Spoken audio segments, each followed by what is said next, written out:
بەناوی خوای بەخشندەی میهرەبان بەناوی گەلی کوردستان دانیشتنی ژمارەیەکی وەرزی بەهارە ساڵی پێنجەم لە خولی پێنجەمی هەڵبژاردننی پەرلەمانی کوردستان دەست پێەکەین. سەرەتاش بە 1 دقیقە بێدەنگی وەستان بۆ ڕێزێنان لە گیانی پاکی شەهیدانی کوردستان لەگەڵ مارشی نەتەوەی.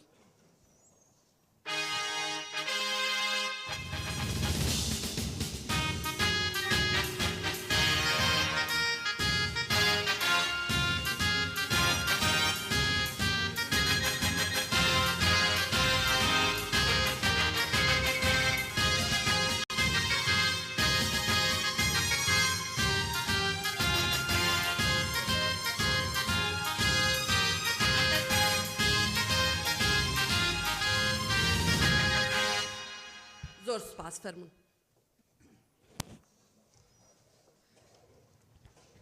ئێستاش دەرفەتە دەین بە بەڕێز سکرتێری پەرلەمان بۆ خوێندنەوەی بەرنامەی کاری ئەم کۆبوونەوەی. فەرموون.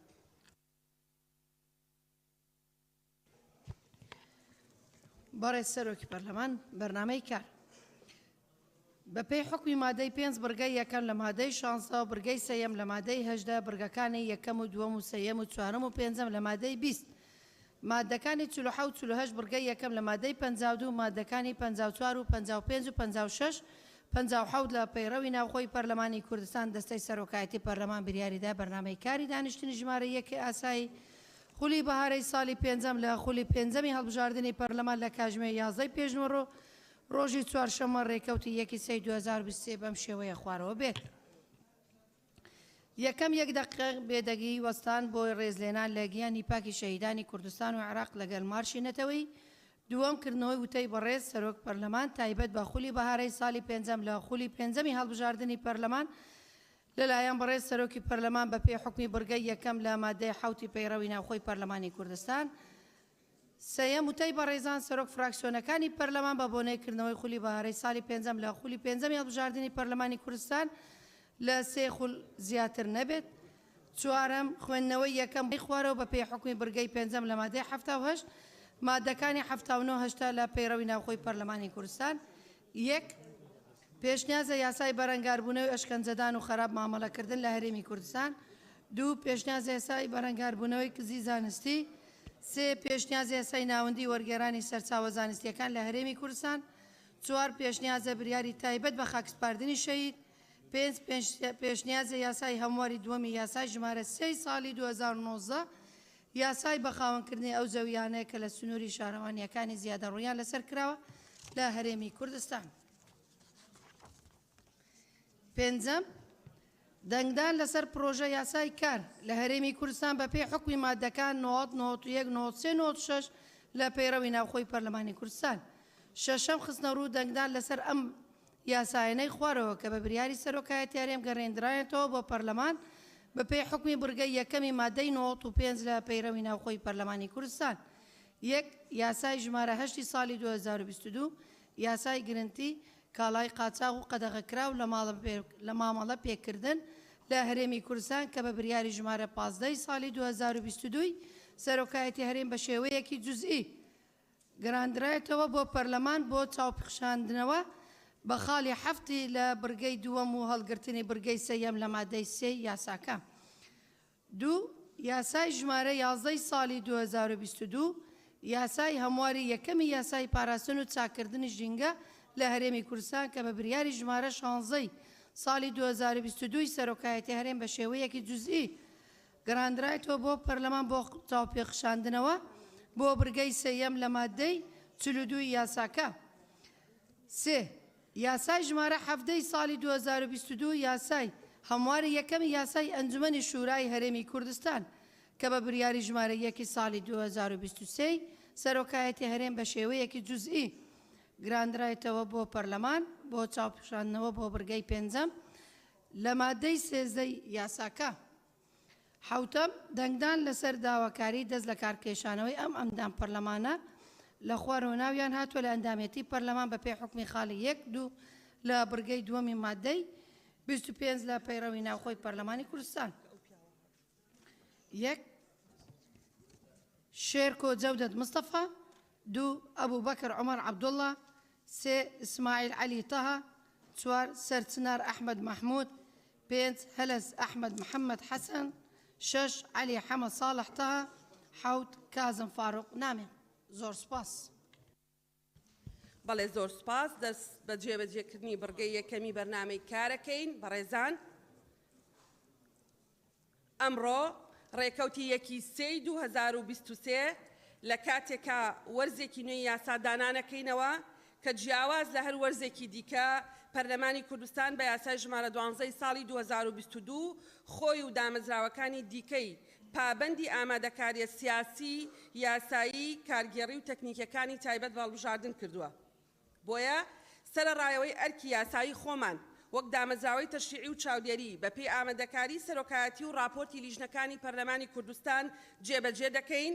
ئەولەویەت و کاری لە پێشینەمان لە پەرلەمانی کوردستان بریتیە لە جێبەجێکردنی ئەو پابەندیە یاساییە.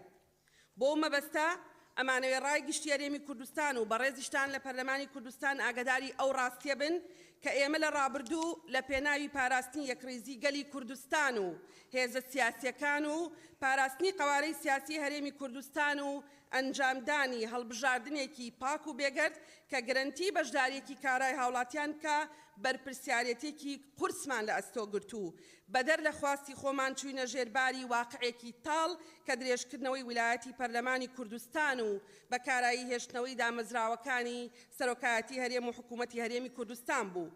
هەرچەندە هێشتاش باوەڕی نەگۆڕمان ئەوەیە کە درێژکردنەوەی ویلایەت ڕێگە تەندروستەکە نییە و ئەسڵ ئەوەیە هەڵبژاردن دەبێ هەر 4 ساڵ جارێک ئەنجام بدرێ. بەڵام لە نێوان دروستبوونی بۆشاییەکی یاسایی مەترسیدار کە ببێتە مایی ناکارایی دامەزراوە دەستوریەکان و درێژکردنەوەی ویلایەتی پەرلەمان و دامەزراوە دەستوریەکان ئێمە بژاردەی یەکەممان هەڵبژارد.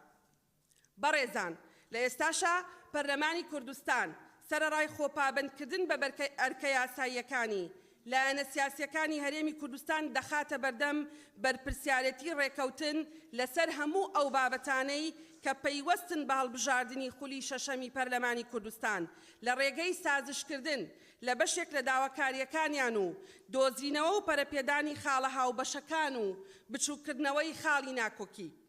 لەو ڕوانگەیی کە هەڵبژاردن ئیستیحقاقێکی گشتیە و بەرجەستەکردنی مافی تاکە لە گزارش لە خۆکردن و هەڵبژاردننی شێوازی حکم و حکومڕانان.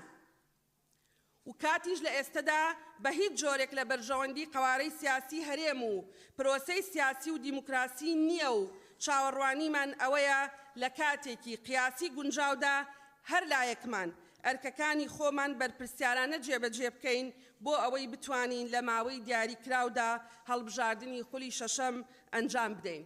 زۆر سپاس بۆ گوێگرتنتان. ئێستش بەڕێزان دەست بە جێبەجێکردنی بڕگەیەکی تری بەرنامەی کارەکەین کە وتاری بەڕێزان فراکسیۆنەکانی پەرلەمانی کوردستانە لە ماوەی 3 دقە. بەسەر چاو بەڵێ فەرموون. بەڕێز سەرۆکی فراکسیۆنی پارتی دیموکراتی کوردستان فەرموون. بەناوی خوای گەورە میهرەبان، بەڕێز سەرۆکی پەرلەمان، بەڕێزان لە دەستەی سەرۆکایەتی و ئەندامانی بەڕێزی پەرلەمان.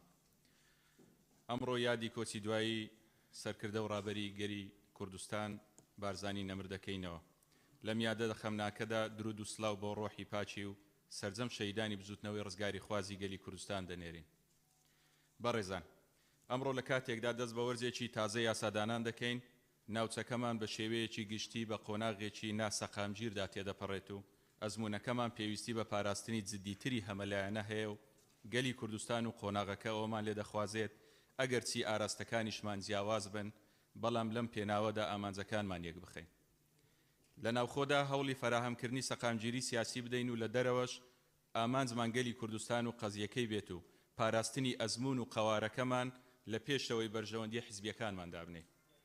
هەر لەم پێناوەدا داوا لە فراکسیۆنە بەڕێزەکانی پەرلەمانی کوردستان دەکەین. لەم دوو وەرزەی داهاتوو کە لە بەردەستمان ماوە، مەبدەئی کاری بەیەکەوەی لە ئەرچی پەرلەمانیمان بە ئاراستەی بەجێگەیاندنی ئەرکە پیشەیی و سیاسی و یاساییەکەمان بە ئیرادەی بەهێزی چارەسەری گرفتەکان هەنگاو بنین و فراکسیۆنی پارتی دیموکراتی کوردستان لەم پێناوەدا هەنگاوەکانی دەست پێکردەوە و بەردەوام دەبێت. بەڕێزان، وەرزی تازە وەرزێکی هەستیار و گرنگە لە پێشمان، بۆ بەجێگەیاندنی ئەو ئەرکەی لە سەرشانمانە بۆ هەڵگرتنی بربەستە سیاسی و یاساییەکانی ئەنجامدانی هەڵبژاردننی پەرلەمانی کوردستان. وێڕای ئەوەی لە ڕۆژانی ڕابردوو هەنگاوەکان لە ڕووی سیاسیەوە لە دەرەوەی پەرلەمانی کوردستان بە ئاراستەی باش دەستیان پێکردیە و بەردەوام دەبێت. جارێکی تر تەکید لەوە دەکەینەوە کە پێویستە لە ئەم ساڵی 2023دا هەڵبژاردننی پەرلەمانی کوردستان ئەنجام بدرێت و ئامادەییمان هەیە بۆ دروستکردنی لێکتێگەیشتنی هاوبەش لەسەر ئەم پرسە لەگەڵ هاوپەیمانەکانمان و هێزە سیاسیەکانی تریش بۆ ئەوەی گرفتە سیاسیەکان چارەسەر بکەین و لە پەرلەمانی کوردستانیش هەنگاوەکان خێراتر بکەین و کاتی کراوەمان لەبەر دەستدا نییە. بۆیە پێویستە سەرۆکایەتی پەرلەمانی کوردستانیش لە ئەمڕۆوە دانیشتنەکانی سەرتر بکاتەوە بە زوویی پرۆسەی هەمواری یاسای هەڵبژاردن دەست پێ بکات و ئەرچی یاسایی خۆمان بۆ دروستکردنی لیژنەی وەرگرتنی ناوی پاڵێوراوانی ئەنجومەنی کۆمسیارانی هەڵبژاردن و ڕاپرسی لە هەرێمی کوردستان جێبەجێ بکەین. وەک ئەوەی لە دەقی یاداشتمان لە 20/12/2021 بەواژۆی 56 ئەندامی بەڕێزی پەرلەمان و تاکیدکردنەوە لە یاداشتمان لە 19/2/2023 کە داوامان کردووە لە بەڕێستان ئەم ئەرکە بەجێ بگەێنن. بەڕێزان، وێرای دەستخۆشیمان بۆ ڕاوانەکردنی چەند پرۆژەیەکی یاسایی گرنگ لەلایەن حکوومەتی هەرێمی کوردستان لە وەرزی ڕابردوودا کە لە پەرلەمانی کوردستان پەسەند کران تەکید لەوە دەکەینەوە کە ئەو پرۆژانەی ماون و کاریان لەسەر کراوە لەلایەن حکوومەتی هەرێمی کوردستان پێویستە بە زووی ڕەوانەی پەرلەمانی کوردستان بکرێت بۆ ئەوەی بتوانرێت لەم ماوەیەدا ئەم پرۆژانە پەسەند بکرێن کە نمونەیان پرۆژە یاسای خانەنشینی هێزەکانی ئاسایشی ناوخۆ و یاسای دەستەبەری کۆمەڵایەتی و پرۆژە یاسای بیمەی تەندروستی و دامەزراوەی خۆراک و دەرمان لە هەرێمی کوردستان، پرۆژە یاسای سزای جێگرەوە لێبردنووی گشتی و چارەسەرکردنی گرفتی مامۆستایانی وانەبێژ و فەرمانبەرانی گرێبەست و خۆبەخشانی کەرتی تەندروستی و پشتگیری فراکسیۆنمان لەم بارەیەوە دووپات دەکەینەوە. سەرەڕای پرۆژە یاساکان پشتگیری فراکسیۆنی پارتی لە پێشنیازە یاساکانی لەلایەن لیژنە هەمیشەیەکانی پەرلەمانی کوردستان کە پێشکەش کراون و بەشێکیان ئەمڕۆ کە خوێندنەوەی یەکەمیان بۆ دەکرێ و پشتگیری تەواوی ئەم پێشنیازە یاسایانە دەکەینەوە لەلایەن ژمارەی یاسایی ئەندامانی پەرلەمان کە لە ماوەی داهاتوودا پێشکەش دەکرێن و فراکسیۆنی پارتیش لەم بارەیەوە ژمارەیەک پێشنیازە یاسایی دەبێت لەم وەرزەدا. زۆر سوپاس.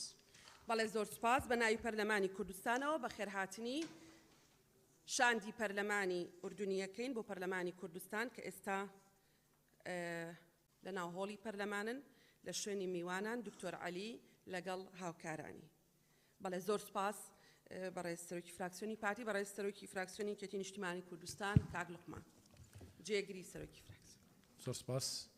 بەڕێز سەرۆکی پەرلەمان، بەڕێزان ئەندامانی پەرلەمانی کوردستان، بەداخەوە لە ئێستادا هەرێمی کوردستان بەهۆی پەرەسەندنی ململانەی سیاسی بە دۆخێکی نەئارامدا تێدەپەڕێت. بەهۆی ئەم دۆخەشەوە ئەرچی هاوڵاتیان قوڕستر بووە. سەرباری دۆخی دارایی هاوڵاتیان دۆخی ناسەقامگیری دەرونیشی هاتۆتە سەر. پەرلەمانی کوردستان وەک تاکە مەرجەعی باڵای سیاسی و یاسایی خەڵکی کوردستان پێویستە بە ڕۆڵی ئیجابی و مێژووی خۆی هەڵسێت هاوڵاتیانی هەرێمی کوردستان کە بە درێژایی مێژوو بەرگی سەختی ژیان و نەهامەتیەکانیان گرتووە ناکرێ و نابێت چیتر بازی ململانێ سیاسیەکان بدەن. لە ئێستادا پرسی گرانی بازاڕ و یاریکردن بە نرخی دۆلار و قاچاقیکردن بە دۆلار لەسەر حیسابی هاوڵاتیان و بێکاری و خراپی دۆخی دارایی و گرانی نرخی خواردەمەنی و پێداویستی هاوڵاتیان و کوالیتی دەرمان و گرانی نرخەکەی و چارەسەری پزیشکی لە کەرتی تایبەت کەمی سوتەمەنی و بەرزی نرخەکەی و سەدانی تر ئەرچی هاوڵاتیانی قوڕستر کردوێتەوە. لە سۆنگەی بەرپرسیارەتی مێژووی و نیشتیمانی پێویستە حکوومەت هەنگاوی جددی بۆ چارەسەرکردنی دۆخی ژیان و گوزەرانی هاوڵاتیان بنێت و نابێت و ناکرێت دۆخەکەش لەوە زیاتر بەرگە ناگرێت هاوڵاتیان لەوە زیاتر بازی میزاج و چێبڕچەی سیاسی ناشەریفانەی لایەنەکان بدەن. ماوەی زیاتر لە 9 ساڵە پرۆژە یاسای بودجە نەهاتۆتە پەرلەمان، دواخستنیشی لەوە زیاتر هیچ پاساوێک هەڵناگرێ. جەخت دەکەینەوە بە هەر شێوەیەک بێت دەبێت پرۆژە یاسای بودجە بێتە پەرلەمان بۆ ئەوەی داهاتی کوردستان لە هەرکوێ بێ سەرچاوەکەی هەرچیەک بێت لە یەک خەزێنە کۆ بکرێتەوە و بە یەکسانی بەسەر شار و شارۆچکەکان دابەش بکرێت. سوورین و ناچارین لەسەرەوەی دەبێت ڕێکەوتن لەگەڵ حکوومەتی فیدراڵی بکرێت. نابێت پرسی موچە و قوتی هاوڵاتیان بکرێتە بەشێک لە ناکۆچیەکان لەگەڵ حکوومەتی فیدراڵی.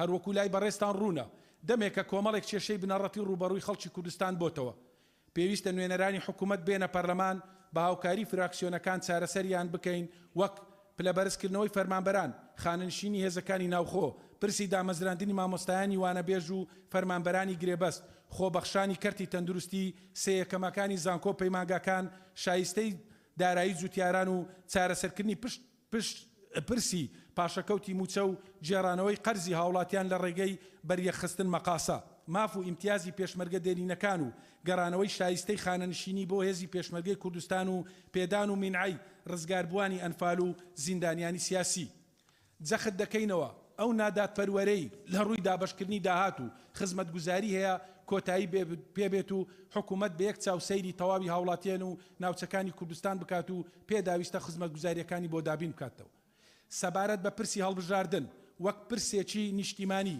جەخت لە دەست پێشخەری سەرۆک بافڵ تاڵبانی دەکەینەوە هەڵبژاردن پرسێکی نیشتیمانی گرینگە داواکارین بە شێوەی سازانی نیشتیمانی سەرجەم بربەستەکانی بەردەم پرۆسەکە لا ببرێ و ڕێکەوتنێکی گشتگیر بهێنرێتەکایەوە بۆ هەمواری یاسای هەڵبژاردن بە شێوەیەک زەمانەتی هەڵبژاردنێکی پاک و بێگەرد بکات لە کۆتاییدا بە ناوی فراکسیۆنی سەوز داوا لە سەرۆکایەتی پەرلەمان و فراکسیۆنەکانی ناو پەرلەمان دەکەین بفەرمون بۆ داڕشتنی پەیماننامەی کاری پیشەییمان بۆ ئەوەی پەرلەمانتاران وەک نوێنەرانی گەل بەشدار نەبن لە شەڕی میدیایی و قۆڵکردنەوەی ناکۆچیە سیاسیەکان بەڵکو داکۆچیکاری سەرسەختی ماف و داخوازیە ڕەوەکانی هاوڵاتیان بین و بەمەش لە پێناو سەقامگیری و زەمینە سازی بۆ هەڵبژاردن و ڕۆڵبینینی زیاتر و بەرپرسیانە بەرامبەر ئەم دۆخەنا لە زۆر سپاس فراکسیۆنی گۆڕان کاک بەڵێن فەرموون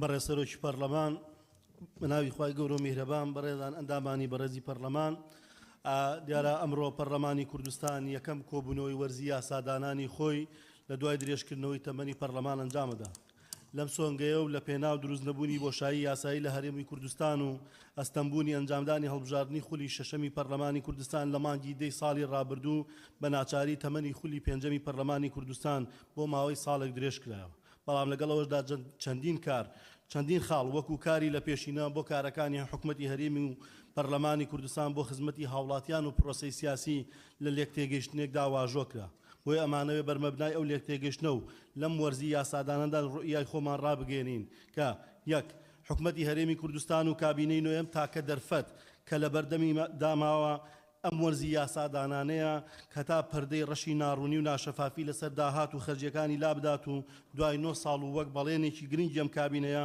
پرۆژە یاسای بودجە ڕەوانەی پەرلەمانی کوردستان بکا بۆ پەسەندکردنی کە ئەمە تاکە ڕێگای هەنگاونانە بۆ ڕوونی و شەفافیت لە داهاتە نەوتی و نانەوتیەکانی هەرێمی کوردستان گرنگترین ئەرکی پەرلەمانی کوردستان و لایەنە سیاسیەکان هەمواری یاسای هەڵبژاردن و کاراکردنەوەی کۆمیسیۆنی باڵای هەڵبژاردنە وەک یاسایە کە ڕەهندێکی نیشتیمانی هەیە و پێویستی بە کۆدەنگی نیشتیمانی هەیە لە لایەنە سیاسیەکانی بەشدار لە پەرلەمانی کوردستان و لایەنەکانی دەرەوەش کە ئێستا لە دەرەوەی پەرلەمان سێ پرسی سیاسی قوارەی هەرێم و سیستمی حکومڕانی و دیاریکردنی سنوور و پاراستنی مافی هاوڵاتی بوون و بنەما دیموکراتیەکان لە ڕێگەی نووسینەوەی دەستوری هەرێمی کوردستان ئەرچێکی گرنگی سەرۆکایەتیەکان و لایەنەکان و ڕێکخراوەکانە لەژێر چەتری پەرلەمانی کوردستانە هاوکاری و هەماهەنگی نێوان فراکسیۆنەکان بۆ پەسەندکردنی چەند یاسایەکی گرنگ بێژگە لە یاسای کار پێمان وایە پەسەندکردنی یاسای چاکسازی گشتگیر و هەمەلایەنە کە بوارەکانی ئابووری و سیاسی و سەربازی و ئیداری و یاسایی بگرێتەوە لەگەڵ یاسای دەستەی نیشتیمانی بۆ گفتوگۆ هەمواری یاسای خانەنشینی هێزەکانی ناوخۆ و یاسای بیمەی تەندروستی گرنگترین یاساکانی ئەم وەرزی یاسادانە بن. 5 دەبێت دۆخی خراپی هاوڵاتیان و گیر و گرفتەکانی بەردەم چارەسەری کێشەکانی فەرمانبەرانی گرێبەست و مامۆستایانی وانەبێژ و خۆبەخشانی تەندروستی و پلەبەرزکردنەوەی فەرمانبەران و ڕەخساندنی هەلی کار لە کەرتی گشتی و تایبەت بۆ دەرچوانی زانکۆ پەیمانگاکان بە نەخشە ڕێگایەکی گونجاو چارەسەر بکرێت. جێبەجێکردنی یاسای چاکسازی تایبەت بەکردنەوەی ئەژمێری بانکی بۆ فەرمانبەران و چارەسەری جێڕانەوەی پاشەکەوتی موچە و قەرزی نێوان فەرمانبەران و حکومەت لە ڕێگەی پرۆژە یاسا یا پرۆژە بڕیاری لە بریخستن مەقاسا وەک لە راپۆرتی لیژنەی دارایی پەسەند کراوە. لە کۆتاییدا وەکو فراکسیۆنی گۆڕان بە هیوای بەجێبەجێکردنی ئەم خاڵانەی سەرەوە دوو وەرزی یاسادانانی پڕبەرهەم کە لە بەردەم پەرلەمانی کوردستان داماوە بۆ خەڵکی هەرێمی بۆ خەڵک و بۆ هەرێمی کوردستان بەڕێبکەین و زۆر سوپاس. بەڵێ زۆر سپاس کاک ڕۆمیۆ فەرموون بەڵێ بەڕێز سەرۆکی پەرلەمان بەیانتان باش خوشکۆبرایانی پەرلەمانتاران ئێمە وەکو فراکسیۆنی هەوپەیمانی یەکێتی نەتەوەیی کە هەمیشە لەگەڵەوەدا بوون کە هەڵبژاردنی خولی شەشەمی پەرلەمانی کوردستان لە کات و ساتی خۆیدا بکرێت بەڵام هەمومان دەزانین کە دواتر لەبەر ئەو هۆکارانەی کە هەمومان ئاگادارین کە پەرلەمان لە کۆتا ڕۆژات ماوەی تەمەنی خۆی بۆ ئەم خولە درێژ کرد بۆ ماوەی ساڵێک ئێمە پێمان وایە وەکو فراکسیۆنی هەوپەیمانی یەکێتی نەتەوەیی پێمان وایە کە هەڵبژاردن ئەنجام نەدانی هەڵبژاردن یاخود دواخستنی هەڵبژاردن دواکەوتنە یاخود دوورکەوتنەوەیە لە پرەنسیپی دیموکراسیەت بۆیە ئێمە هەموو کاتێ لە هەموو کۆبوونەوەکانی سەرۆک فراکسیۆنەکاندا لەگەڵ ئەوە بوون کە هەڵبژاردن لە کاتی خۆیدا بکرێت و هەموو کاتێ ئێمە عاملێکی خێر بوون بۆ ئەوەی بتوانین لەگەڵ فراکسیۆنەکانی ترە ڕێککەوین لەسەر ئەنجامدانی ئەم هەڵبژاردنە ئێمەی نوێنەری پێکاتەکان هەمیشە هاوکار و تەبا بوون بۆ دۆزینەوەی ڕێگە چارەیەکی گونجاو بۆ دەرباز بوون لەو قەیرانە گەورەیە کە بەرۆکی پەرلەمانی گرتووە بەداخەوە کە ئێستا ئەنجام نەدانی هەڵبژاردن وای کردووە کە پەرلەمانیش بکرێتە مناڵێم بووەتە دووبەرە بەڵام پەرلەمان نەیتوانی سەرجەم ئەو یاسا و پرۆژە یاسا و بڕیارانەی کە زۆرێک لەو بەڕێزانەی کە پێش من قسەیان کرد و داوایان کرد کە لەم ماوەی لەم ساڵی پێنجەمی ئەم خولی پێنجەمی پەرلەمانە جێبەجێ بکرێتن ئەم یاسایانە ئێمە پێمان وا بوو ئەگەر پێشوەخت ڕێککەوتبان لەسەر ڕۆژی ئەنجامدانی هەڵبژاردن پێویست بەوە نەدەکرا کە ئێمە جارێکتر ئاواتە خوازی ئەوە بین کە ئەو پرۆژە یاسانەی کە ماون ئێمە لەم ماوە کورتەی کە ماوە کە کەمتر لە ساڵێکە داوا دەکەین بۆ ئەوەی ئەو پرۆژە یاسانە بکرێتنەوە بۆیە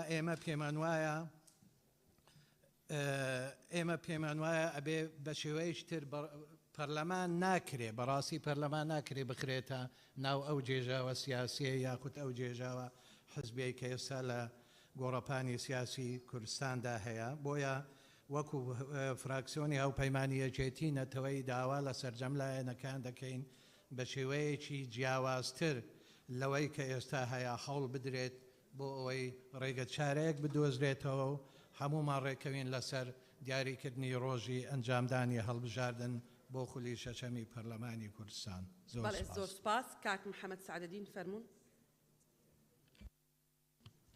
بەڕێز سەرۆکی پەرلەمان لەگەڵ دەستپێکی وەرزی نوێ هەڵبژاردنەکان و هەوڵەکان بۆ ڕێککەوتنی لایەنەکان بووەتە باس و پرسێکی هەنووکەی شەقام لە هەرێمی کوردستان بۆیە ئومێدەوارین و پێویستە لایەنە سیاسیەکان و فراکسیۆنەکان بگەن ڕێککەوتنی کۆتایی بۆ هەمواری یاسای هەڵبژاردنەکان و لە هەرێمی کوردستان بۆ ئەوەی لە ڕووی سەقامگیری سیاسی ئامادە بین بۆ ئەنجامدانی هەڵبژاردنەکان بۆ ئەم مەبەستەش کۆمسیۆنی باڵای سەربەخۆی هەڵبژاردنەکان و ڕاپرسی دووبارە متمانەی پێ بدرێتەوە و ئەو جێگا بەتاڵانە لە ناو ئەنجومەنی کۆمسیاران پڕ بکرێنەوە سەبارەت بەو مادە و خاڵانەی کە پەیوەندی هەیە بە کۆتاکان و نوێنەرانی پێکهاتەکان دەرفەت بدرێت کە خۆمان لەسەر شێواز و سیستەمی کۆتا بڕیار بدەین و بۆ چوونەکانمان بخەیرە ڕوو کە ئەمەش مافێکی سروشتی خۆمانە سەبارەت بەو بابەتەی کە پەیوەندی هەیە بە پێکهاتەکان لە وەرزەکانی ڕابردوو داوامان کردبوو کە لەم خولەدا ئەکادیمیای تورکمانی سریانی ئیستیحداج بکرێت و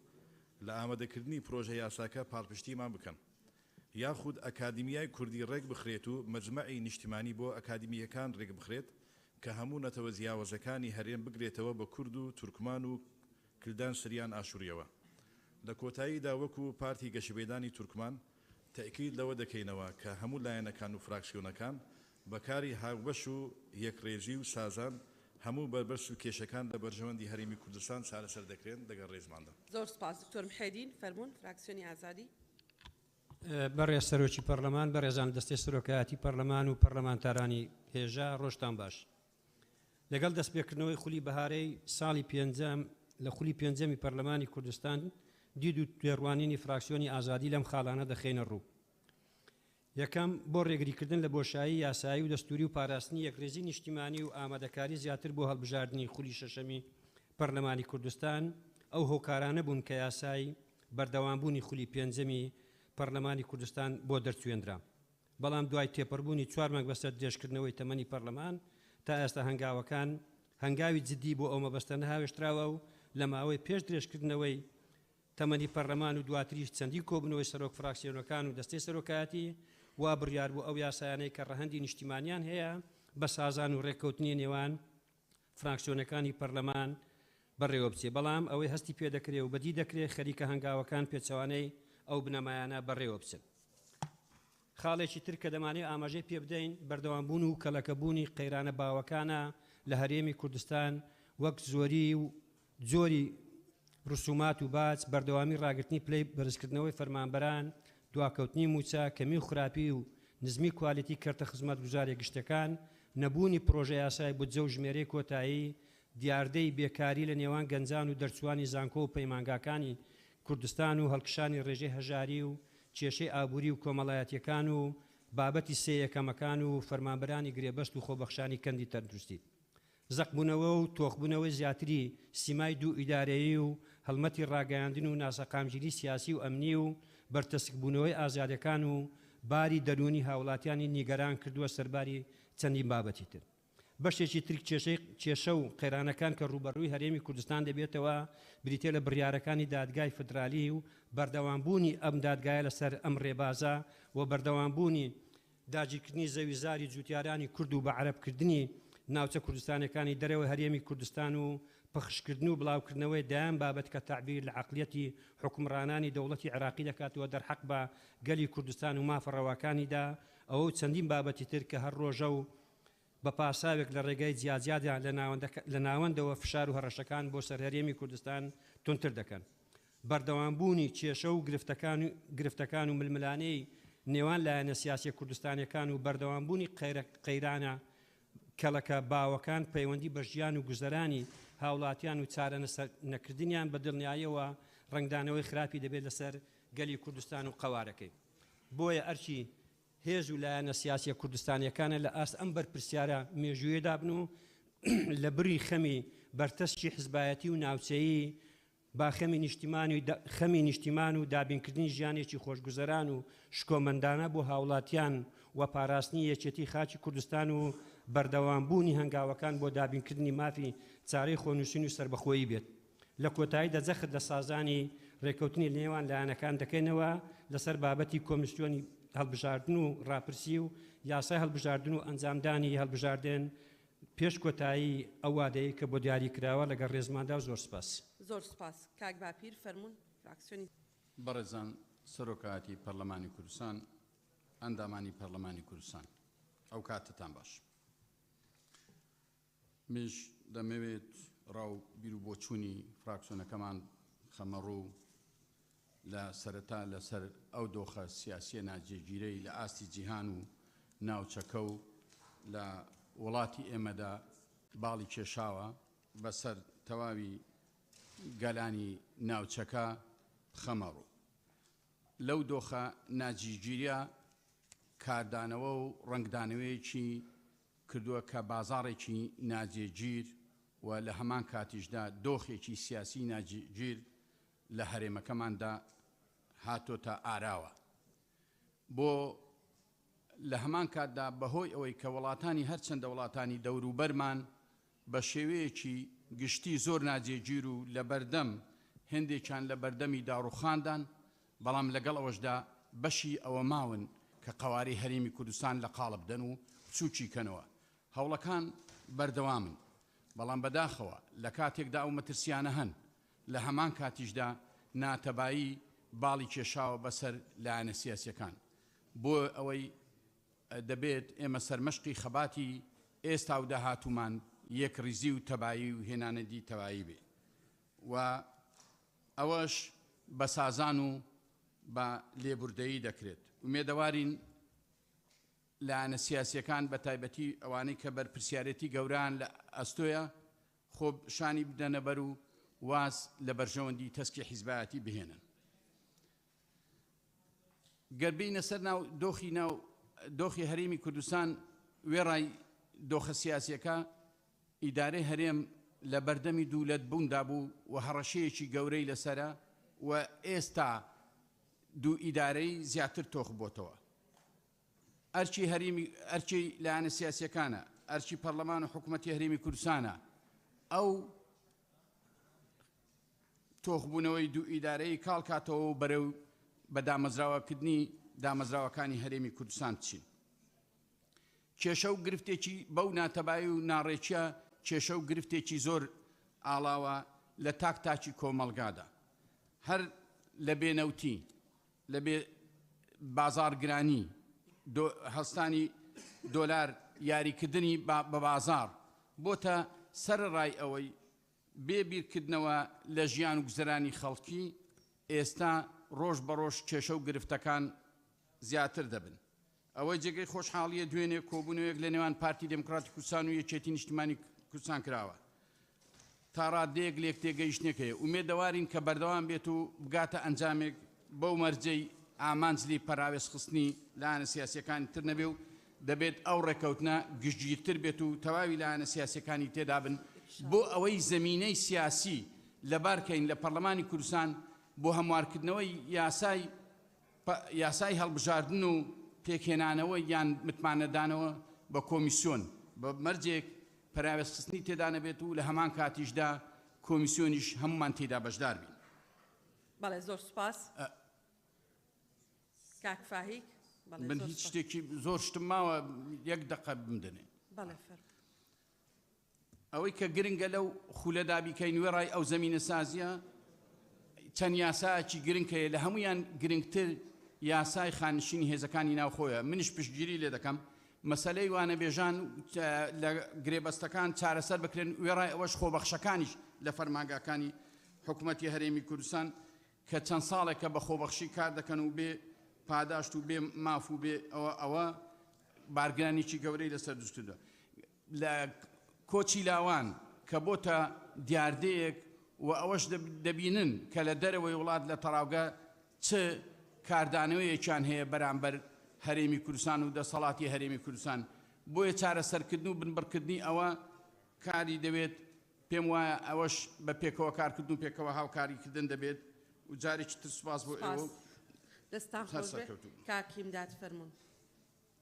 بەناوی خوای گەورە میهرەبان بەڕێز سەرۆکی پەرلەمان ئەندامانی پەرلەمانی بەڕێز بەڵێ بۆ هەموو لایەک ڕوون و ئاشکرایە هەرێمەکەمان و ناوچەکەمان لەبار و دۆخێکی هەستیار و نالەباردا تێپەڕ دەبێت. بۆیە دەبێت هەموو لایەنە سیاسیەکانی هەرێم بە هەستێکی بەرپرسیارانە و نیشتیمانی تەعامل کار لەگەر ئەم واقعی ئەمڕۆ هەرێمی کوردستان بکات و خۆشحاڵین بە دەستپێکردنی کۆبوونەوەکانی پەرلەمانی کوردستان بەو هیوایەین ئەم خوڵە ببێتە دەستپێکێکی باش بۆ ڕێککەوتن لەسەر یاسای هەڵبژاردننی نوێی کە تێیدا ڕەچاوی پێکاتە سەرەکیەکانی هەرێمی کوردستاندا بکرێت. هەروەها هیچ بیانوێیەک نەبێتە هۆکاری دووبارە ڕاگررتنی دانیشتەکانی پەرلەمان بە تایبەت کێشەکانی نێوان پارتە سیاسیەکان بەشدار لە حکوومەت. هەروەها داواکارین ئەم خوڵە تەرکیز بخاتە سەر خەمی هاوڵاتیان و بە تایبەت موچەخۆران و گەورەترین خەمیش دواکەوتنی موچەی و موچە و کەمی کارەبا و ڕاگررتنی گرانی بازار و بەرزبوونی نرخی دۆڵار لەلایەن هەندێک کەس و لایەن. بەڕێزان زۆر گرنگە داواکاریەکانی ئێمەی نەتەوەی تورکمان لە بەرچاودا بگیرێت و خاستان لەم بارودۆخە سیاسە نالەبارەدا نەبێتە قوربانی لایەنە سیاسیەکان لە هەرێمی کوردستان و کێشە و گرفتی ئێمە یەک لە کێشە و گرفتەکان کێشە و گرفتی قوتابخانەکان و پەروەردەی تورکمانیە. بۆیە هیوادارین لەم ماوەیەدا کە نزیکەی 9 ساڵە بەڕێوبەری گشتی خوێندنی تورکمانی دانەندراوە دیوبارە ئێمە ئەوەی دووپات دەکەینەوە کە ئەم بەڕێوبەرایەتیە بە زووترین کات هەیکەلیەکەی دابدرێتن و بەڕێو بەری گشتیەکەش دابدرێ. لە کۆتاییدا هیوادارین ئەم خوڵە ئینشاءالله ببێتە مایە و پتەوکردنی پەیوەندیەکان لە نێوان سەرجەم هێزە سیاسەکان لە کوردستان. زۆر سوپاس. بەڵێ کاک فاهیک سوپاس کاگیمدان دەستخۆش. بەڕێز سەرۆکی پەرلەمان، بەڕێزان ئەندامانی پەرلەمانی کوردستان، دەمێ و هەمیان باش. لەوێ قۆناغێدا بابەتێ گرنگ بۆ پەرلەمانی کوردستانê و me hemiyan babetê hilbijartinaya. Berêzan ema ku freksiyona ermen li Perlemanê Kurdistanê daxwazê hemî layên û partên siyasiyên Kurdistanê dikîn pirazanek niştîmanî û pêk ve rêk bikevin بۆ ئەنجامدانا هەلبژارتنên xola şeşeya Perlemanê Kurdistanê. Zûtirîn dem û divê salê da bit. Her wesa pêtiviya zûtirîn dem encûmenî komîsyaran bête karakirin, valahiyên wan bête pirkirin, da bişêne erkê xwe bin بۆ ئەنجامدانا هەلبژارتنا demê bi wan bête destnîşankirin. Li ser hemwara yasaya hilbijartina eger layên û partên siyasiyên Kurdistanê rêk bikevin bۆ hemwara yasaya hilbijartina ya giring bûma wekû pêk hata Kurdistan êk bazneya hilbijartina bit. و ev êk bazneyê jî bû pêk hata hatiye piştrast-kirin şilayê tîmê Yûnanî ve ew ê li der encamê seredanên xwe ve her roja Sûyêkê kanîna duê û ta roja 8 Şubatê 2023 bû nînerên pêkhateyên Kurdistanê û raporta rawêjiya Yûnanî li gel pêkhateyên Herêma Kurdistanê derbareyê babetê hilbijartina awal roja 14 Şubatê 2023 hatiye belavkirin û hatiye nivîsîn li birga der encamekan dibêjit Yûnanî piştrastî dikatewe kezûrîneyî nîneranî pêkhatekan li gel hiştineweyî sîstemî êstayî yekbazneyî hilbijartin da ke hawterî be li gel baştirîn ezmûnî karî pêkirawên dewletî her bûye piştniyaz dikat ke hilbijartin bû pêkhatekan li Herêmê Kurdistan de be yek bazneyî hilbijartin bit. We li kotayî de ew berpirsiyaretî hemû layenekan û damezrawekanî Herêmê Kurdistan ke dilniya bin li wey ke pêkhatekan detwanin nînerekaniyan dûr li fişarî siyasî û li geş û hewayekî guncawî û demokrasî kirawe de hilbijêrin. Her wesa li vê qonaxê de em piştgiriya hewla hikûmeta Herêma Kurdistanê dikîn بۆ rêkeftin gel hikûmeta federal li ser binemayê destûr û desteberiyê şayisteyên darayên Herêma Kurdistanê û mûçeyên fermanberan. û dîmahîka xeftina me em daxwazê ji serokatiya Perlemanî û endam Perlemanên berêz dikin li vê qonaxa dîmahîkê ya temenê Perlemanê Kurdistanê yê mayî birijdî karê xwe rabin بۆ yekrêziya ziyadtir li nav sercem hizb û layên siyasiyên Kurdistanê û çandina giyanê birayetî û pêkvejiyanê li nav sercem netewe û ayînên Herêma Kurdistanê de her şer du serfiraz û serkeftî bin. Zor spas. بەڵێ سوپاس کاک فاهیک. کاک ئازاد. بەڕێز سەرۆکی پەرلەمان، ئێمە وەک فراکسیۆنی ملت بۆ ئەم وەرزە پێشنیارمان بۆ پەرلەمان و حکوومەت پرۆگرامێکی زۆرمان نەبێت هەتا بتوانین جێبەجێ بکرێت. لە جیاتی ئەو کێشانە کە هەیە لە نێوان لایەنە سیاسیەکان با ئەم بابەتانە جێبەجێ بکرێت باشتر و پیرۆسترە. پێشنیازی فراکسیۆنی ملت لەو وەرزە گرنگ بدرێتە ئەم بابەتانە. گرنگ بدرێتە بەهێزکردنی داهات چونکە داهاتمان بەهێز بێت زۆر کێشەکانمان چارەسەر دەکرێت. کێشەی پەروەردە چارەسەر بکرێت کە کێشەی بینایە و مامۆستا و پرۆگرام و داوامان هەیە چونکە بە چارەسەری کێشەی پەروەردە لە هەرێم بەرەو پێش دەچێت و هەرێم لە هەموو لایەنێک پێش دەکەوێت. بودجەیەکی گونجاو بۆ پەروەردە دابین بکرێت بۆ پەرەپێدانی پەروەردە گرنگ نەدان بە مامۆستا یعنی گرنگ نەدانە بە پەروەردە. گرنگ نەدان بە پەروەردە یعنی گرنگ نەدانە بە پێشخستنی هەرێم. پارەی وانە بێش لە 300,000 بکرێتە بە 600,000 چونکە 300,000 نیوەی بە هاتوچۆ دەڕوات. 300,000 دان بەوانە بێش گرنگ نەدانە بە مامۆستا. کێشەی کارەبا چارەسەر بکرێت چونکە هەموو خێزانێک پێویستی بە کارەبا هەیە. گرنگ بدرێتە سیستەمی تەندروستی چونکە هەموو خێزانێک گلەیی گرانی معاینە و دەرمان و شێکردنەوە هەیە. نرخی دەرمان ڕێک بخرێت و یەک بخرێت. هەموو خێزانێک پێویستی بە باشبوونی سیستەمی تەندروستیە.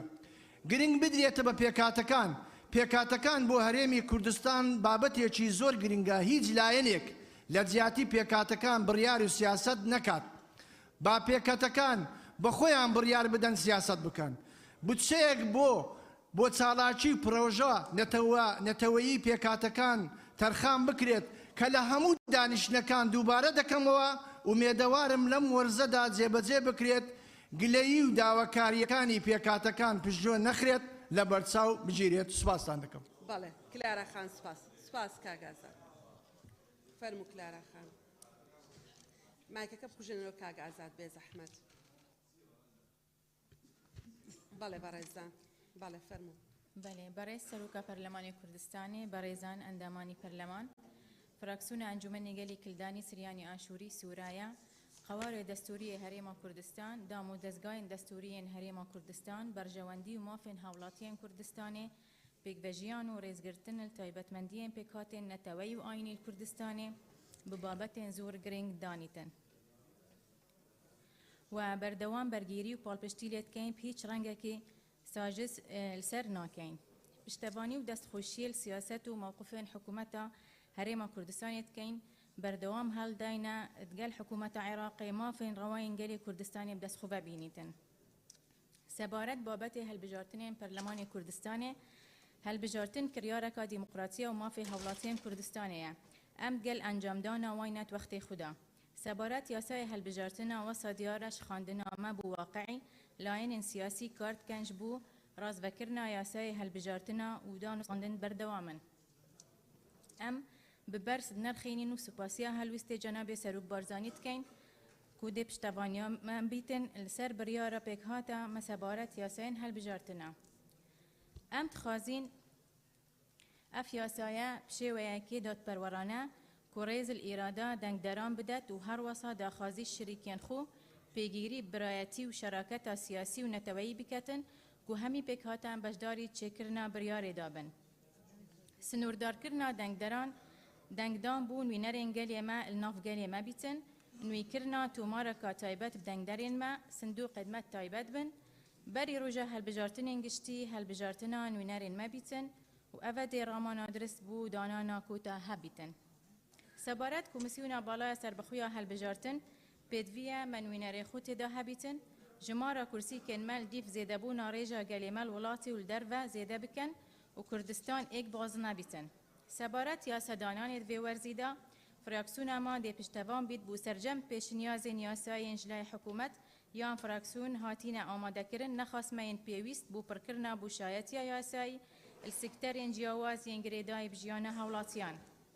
Berêzan, gelê me sererayê êk ji pêkhatên giring e her wesa ji milletên resene ji ber zûr egerên mêjûyî û siyasî û aborî û komelatî çûye dervey welatî. Her sala 1933 tanûke ev diyarde berdewam e. Li dîv amarên nefermî lewma mezintirîn tehedî nûke bû me ew e ku diyarda çûna dervey welatê ye. Min dîv çûn bû vê babetî kir û hindek çareseriyên plez hene û hindek dûm û dirêj. Lewma dixwazim Perlemanê Kurdistanê û hikûmeta herêmê piştevaniya evan xala bin. Êk terxankirina derfetên karî bû gencên me û dan emir û destpûr bikene bernamê bîmey komelayetî da. Qarebûkirina pileyên wezîfî û ev çendîn cara min daxwaz kiriye. Serokên yekên îdarî bihêne rastpardekirin ji bo pitir encamdana projeyên xizmetguzarî li gundên me taybetî li sinûrê Duhok û Zaxo. Du mahîk înana zêdegaviyên erdî.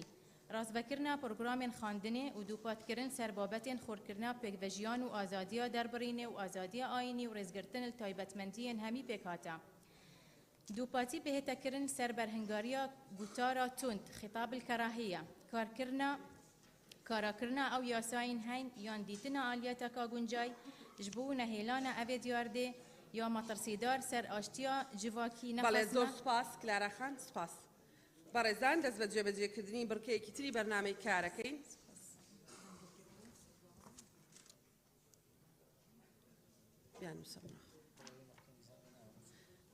ئەوەی خاڵی نظامی بێ وەری دەگری. خاڵی نظامی بێ. ئەوە عورفێکی پەرلەمانی. بەڵێ بەڵێ. یەک دقێ. باش. بەسەر چ. بەسەر چ. محەممەد دەستە چلا. تاکجەلا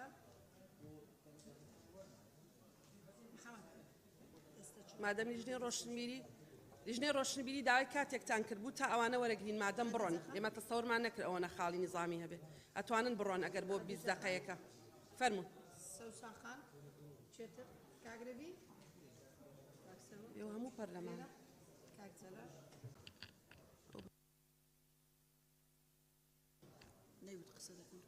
بەڵێ کاک جەلال فەرموو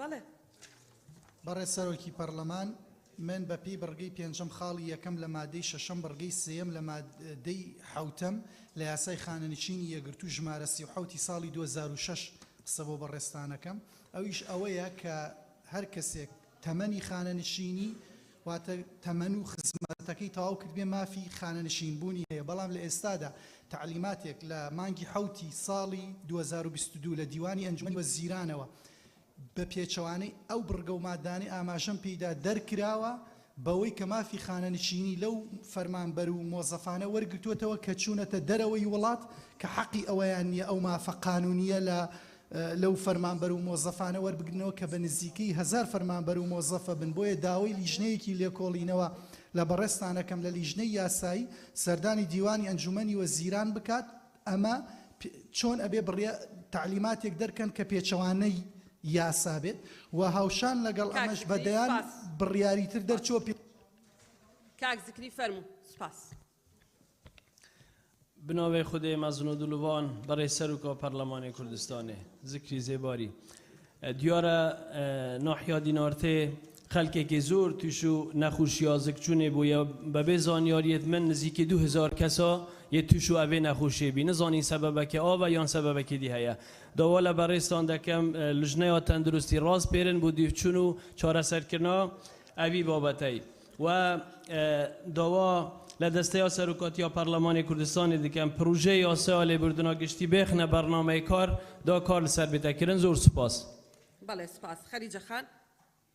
سروکی پارلمان امروز یکی سه هاکات ابو کوچی دوایی باکی روحی نتوایی من برزانی نمر بمبو نخمناکه و سلاولا روحی پاکی سلاولا روحی سرجم شهیدان من.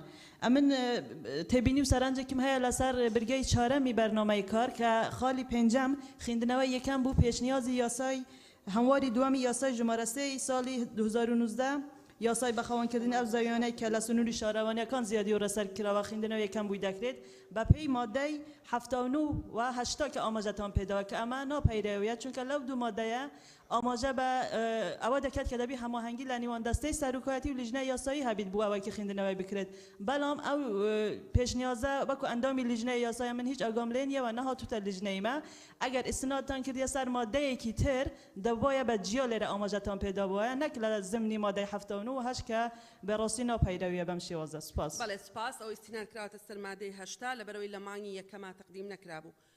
بله سپاس پیمان داو تو من 79 و 8 سوسن خان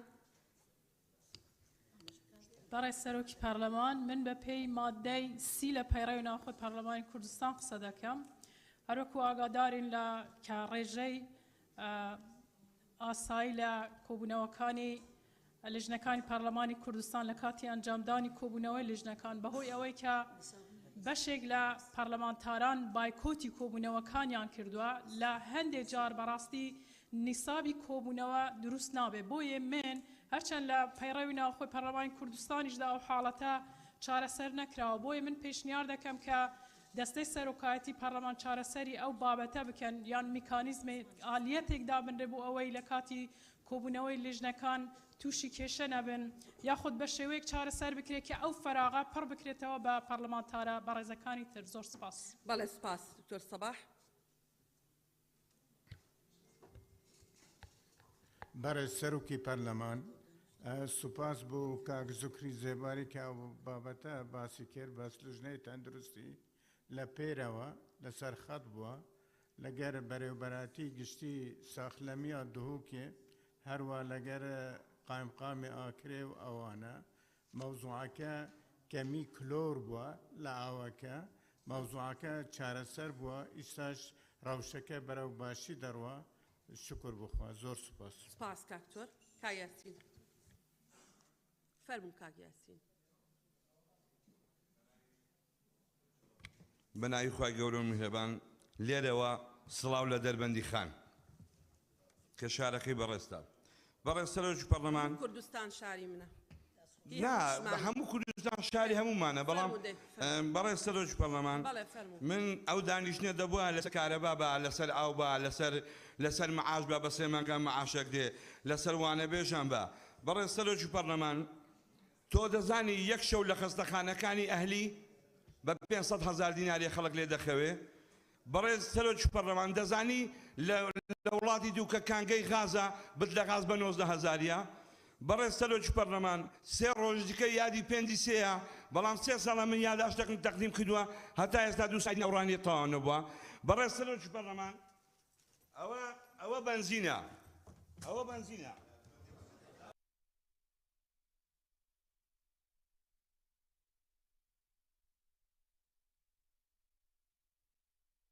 ناوی خدای گەورە و مێرەبان بەڕێز سەرۆکی پەرلەمان بەڕێز سەرۆکی پەرلەمان وەکو هەواڵەکانیشم ئاماژەیان پێکرد لە ئێستادا بار و گوزەرانی هاوڵاتیانی هەرێمی کوردستان بە چەند هۆکارێک لە بارودۆخێکی یەکجار خراپدایە بە درێژایی مێژووی چەند ساڵی حکومڕانی هەرێمی کوردستان دۆخ بەم شێوەیە خراپ نەبووە نە لە ڕووی دارایی نە لە ڕووی سیاسیشەوە لە ئێستادا 11 جۆری وەسڵ 11 جۆر ڕسومات بەبێ وەسڵی 37 وەزارەتی دارایی بەناوی ڕسومات لە هاوڵاتیان وەردەگیرێت بەڕێز سەرۆکی پەرلەمان کێشەی بەرزبوونەوەی نرخی دۆلار کە بە دوو ڕەهەندی کارانگازی نەرێنی کردو سەرژیانی هاوڵاتیان بە گرانبوونی نرخی بازار هاوتەریب لەگەڵەوەش بە لێبڕینێکی تری موچەی نادیار کە هاوڵاتیان باجەکەیەدەن بەڕێز سەرۆکی پەرلەمان تەمدیدی پەرلەمان بۆ ئەو بوو کە باس لە ژیان و گوزەرانی هاوڵاتیانی هەرێمی کوردستان بکرێت نەک دانیشین بۆ دەنگدان لەسەر کۆمەڵێک پرۆژە یاسا بابەتگەلێک بن کە پێشتر یادداشتیان لەبارەوە تەسلیم کراوە وەکو هەموو پرسانێک کە هەواڵانم باسییان کرد لە موچە لە ژیانی خەڵک لە بەنزین لە سوتەمەنی لە کارەبا لە ڕێگەوبان تا دوایی بۆیە لەم بەرنامەی کارە کە من بە ئاستیەوەی نابیم لە ئێستادا دانیشتنی لەسەر بکرێت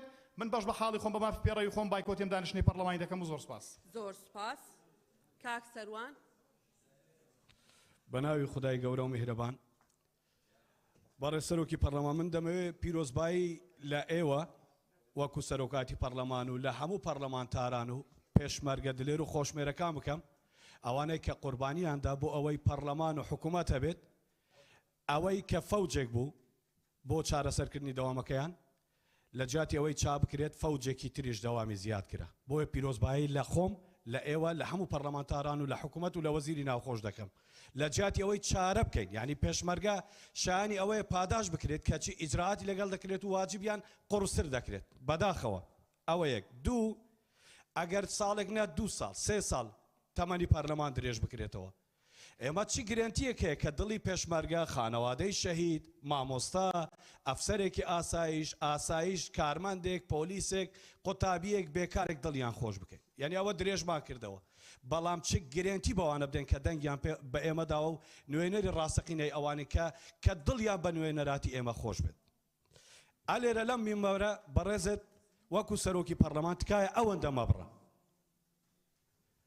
وەکو سەرۆکی پەرلەمان گوتت هەموو پەرلەمانتار ئەوەندەی مدیر ناحیەک سەلاحیەتی نییە لە نازانم شتێک لەو جۆرە گوێم لێ بوو کە سەلاحیەتمان نییە ئێمە پەرلەمانتار بەڵام پرسیارێک لە ئێوە دەکەم بەڕێز سەرۆکی پەرلەمان باشە مادام پەرلەمان ئەوەندە بێدەسەڵاتە ئەوەندە بێتوانایە ئەی چۆن سەرۆکاتی پەرلەمان دەتوانێت کارمەندەکانیان بکەن بە ڕاوێژکار و خەبیر بەڵێ زۆر سپاس ئەو پرسیارە حەز دەکەم ڕوونکردنەوە بدەن و چاوەڕێی وەڵامی ئێوەم بەڕاستی بەڵێ سپاس بۆ بەڕێزت پەرلەمان بێدەسەڵات نییە مامۆستا عوسمان فەرموو بە ناوی خوای بەخشندەی میهرەبان بەڕێز سەرۆکی پەرلەمان من بە پێی مادەی 56 بڕگەی یەکە ئاخاوتنەکەی خۆم دەست پێ دەکەم کە ئەرک و وەزیفەی ئەم پەرلەمانە بەڕێزە ئەوەیە کە لە خەمی هاوڵاتیاندا بێ و لە دوو داوا جێبەجێکردنی داواکاریەکان هەم بەڵام بەداخەوە نەمانتوانیوە ئەو ئەرکە و ئەمانەتە جێبەجێ بکەین دوای ئەوەی کە بڕیارمان داواکاریمان تەقدیمی جەنابتان کرد بۆ ئەوەی کەوە بە هەمیشەکردنی وانەبێژان خۆبەخشان و هەروەها دامەزراندنی سێیەکەمەکان و هەروەها ئەو بەڕێزانەی کەوا لە بەناوی یاسای چاکسازی موچەبڕاو کراون و بێبەش کراون وەلەو سەردانی ئەنجومەنی وەزیرانیان کردبوو لەوێ بەڕێزیان وعدایان پێدرابوو بەڵام ئێمە داوا دەکەین ئەو چاکسازی و پاکسازیت تەواو دەست پێ بکە هەرچی شەهیدی حەقیقیە شەهیدانەی هەبێ هەرچی زیندانی سیاسیە مافی بۆ بژێرێتەوە کە سوکاری ئەنفال و جینۆسایدیش بە هەمان شێوە بێبەش نەبن لەو مافە و هەروەها بەڕێز سەرۆکی پەرلەمان بەڕاستی لەگەڵ ئەوەی کەوە گرانیەکە لە قیمەیە بەڵام بەداخەوە حکوومەتیش کار ئاسانی نەکردو بۆ هاوڵاتیان لەبەر ئەوەی کەوە باز و غەرامە زیادی کردووە. دەست خۆش بێ کاک محەممەد زۆر سپاس. بەڵێ فەرمو با یەک خولەک نا یەک قسە فەرموو باشە فەرموو.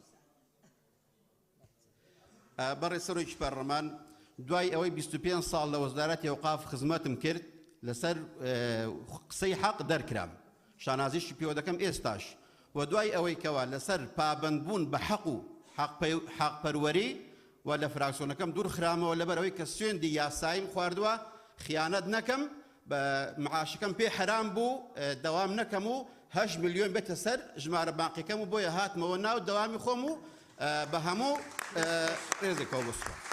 دەست خۆش زۆر سپاس مامۆستا. کاک محەممەد بەڕێز سەرۆکی پەرلەمان. بەڵێ کاک محەممەد فەرموو. بەڕێز سەرۆکی پەرلەمان بەپێی دەستوری هەمیشەی عێراق و یاسا بەرکارەکانی هەرێم پێکهاتەکان تایبەتمەندی خۆیان هەیە بۆیە من وەکو نوێنەری پێکهاتەیەک لێرە وەکو پێکهاتەکانش داوا لە دەستەی سەرۆکایەتی دەکەم هەر قسەیەک بکرێت یاخود مداخلەك بکرێتن کە لە قیمەتی پێکهاتەکان کەم بکاتەوە پێویستە سەرۆکایەتی پەرلەمان هەڵوێستی خۆی هەبێتن شتێکی زۆر ئاساییە پەرلەمانتارێک ڕخنەی لە فراکسیۆنێک یاخود لە پەرلەمانتار یاخود لە ئەدایەک بکرێت بەڵام نابی بە شێوازێکی گشتی باسی پێکهاتەکان بکرێت چونکە ئەمە کاریگەری دەبێتە سەر ئاساییی کۆمەڵایەتی و شتێکی زۆر ئاساییە و مافی خۆشمانە داوا بکەین بڵێن ئایا ئەمە سیاسەتی یەکێتی نیشتیمانی کوردستانە یان سیاسەتی پەرلەمانتارەکەی خۆیەتی و سپاسان دەکەین. بەڵێ زۆر سپاس سەبارەت بەو بابەتە یەکێتی نیشتیمانی کوردستان من لە جاتی فراکسیۆنیش قسە دەکەم ئەندامی سەرکردایەتی ئەو حیزبین ئەو حیزبەم پێکهاتەکانی هەرێمی کوردستان پێکهاتە و پێکهێنەری ڕەسەنی نەسیجی کۆمەڵایەتی ئێمن ڕێز لە وجودی پێکهاتەکان دەگرین بە جیاوازی پێکهاتەی ئاینیان و زمانیان و کەلتوریان تەقدیرمان بۆیان هەیە ئێمە ئەو پەروەردە و تربێتە لە جەنابی مام جەلالەوە فێربووین هەر کەسێک جیاوازتر لەوە بیرەکاتەوە ئەوە خوێندکاری خوێندنگاکەی جەنابی مام جەلال نییە ئەگەر ئەندامی فراکسیۆنی یەکێتیش بێ و سەرۆکاتی پەرلەمانی کوردستان خۆی پابەندی دەستور پابەندی ئەو یاسایانە کاکە لە پەرلەمانی کوردستان بۆ ڕێزگرتن لە مافی پێکهاتەکان لێرە دەنگمان لەسەر داوە بۆیە هیچ قسەیەک کە بەرامبەر بە پێکهاتەکان دەکرێت ناچێتە ناو پرۆتۆکۆڵی دانیشتەکانی پەرلەمانی کوردستان ئەوانەی کە پێکهاتەی گەلی کوردستانن میوان نین لە ناو گەلی کوردستانە بەڵکو پێکهێنەری ڕاستەقینەی ئەو نەسیجەن ئێمە پابەندی خۆمان بەو بابەتە سیاسیە قانونیە دەستوریە ئەخلاقیە ڕاگەێنین بە ناوی یەکێتی نیشتیمانی کوردستان و بە ناوی فراکسیۆنەکەشیەوە. کاک ڕزگار فەرموو. بەڕێز سەرۆکی پەرلەمانی کوردستان ئەمێ لەسەر ئەو ئەرکە گرنگانە قسە بکەم کە ئەرکی پەرلەمانتارە یەکێک لەوانەی کە بە دوواداچوونە بە دوواداچوونم کردووە لە مەرزی پەروێزخان 83 ئۆتۆمبیل بە ئایتی ساختە داخل بۆ هەرێمی کوردستان و ئەوەی وێنەکانێتی ئەوەی شەفەرمانی وەزیرە دوایی هەر وەزیر خۆی 6 مانگ ڕای کردووە دوای ئەوە داخلی هەرێمی کوردستانی کردووە و بابەتێکی تر بەڕێز سەرۆکی پەرلەمان ئافوای گومرکیە یعنی ئەم هەموو ئافای گومرکیەی کە هەیە ئایا سوودی بە هاوڵاتی چییە کە کراوە ئەگەر بە پرۆژەی سیسماریە کوا پرۆژەی سیسماریەکان چێ لە سوودی خەڵکە و داواکارم وەزیری دارایی بانگێشتی پەرلەمان کرێ بۆ بەرچاوڕوونیمان باتێ لەسەرم بابەتانە و کارێکی تریش کە ئەوەیە بەڕاستی چەندین کۆمپانیا لەوێ بە نایاسایی پارە وەرەگرن و وەزیری دارایی ئاگەی هەیەتی بۆیە داواکارم لە بەڕێستان کە وەزیری دارایی بانگێشتی ئەم پەرلەمانە بکرێ بۆ ئەوەی کەوا ڕوونکردنەوەی تەواومان بابتێ لەسەرم بابەتە. سپاس ئەوە داواکارم لە بەڕێز سەرۆکی پەرلەمان و ئەم بابەتە کە بابەتی ساختەکاریە لە ئۆتۆمبیلانە کراوە ئایتی ساختیان بکراوە و ئەمە بدرێتە لیژنە پەیوەندیدارەکان کە لیژنەی نەزاهە و لیژنەی قانونیە و لەگەڵ سپاس کاگزگار یاداشتەکەتمان بە نووسراو بدەرێ ئێمە بێگومان لیژنە تایبەتمەندەکانی پەرلەمانی کوردستان بۆ بابەتی بە دوواداچوون لەسەر ئەو دوو بابەتە ڕاستفێرین چکە ئەوەی کە تۆ لێرە ئێستا عەرزیەکەی کە وەزیری دارایی ئاگادارە جۆرێکە لە تۆمەت ئەبێ یەکلایی بکرێتەوە و لیژنەکانی پەرلەمانیش ئەرکیانە و بابەتە یەکلایی بکەنەوە. کاک پێشەوە.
قسەکانم کراون بەڕێز سەرۆکی پەرلەمان.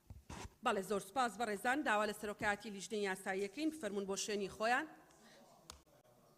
بەڵێ فەرمون بۆ جێبەجێکردنی بڕگەی چوارەمی بەرنامەی کارەکە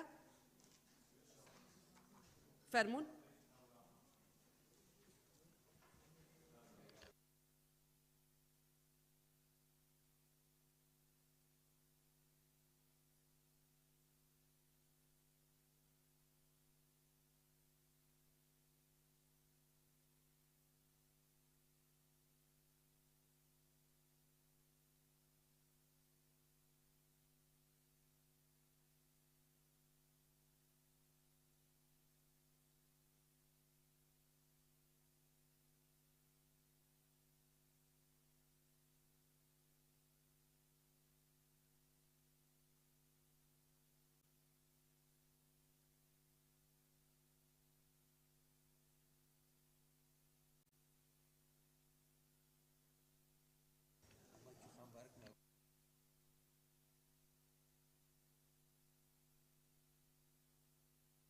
بەڵێ بەڕێزان ئەندامانی پەرلەمان فراکسیۆنە بەڕێزەکانی پەرلەمانی کوردستان داوا لە ئەندامانتان بکەن بێنەوە ژوورەوە چکە دوای ئەم بڕگەیە دەچینە دەنگدان زیاتر لە 2 سەعات پێویستمان بە دەنگدانە.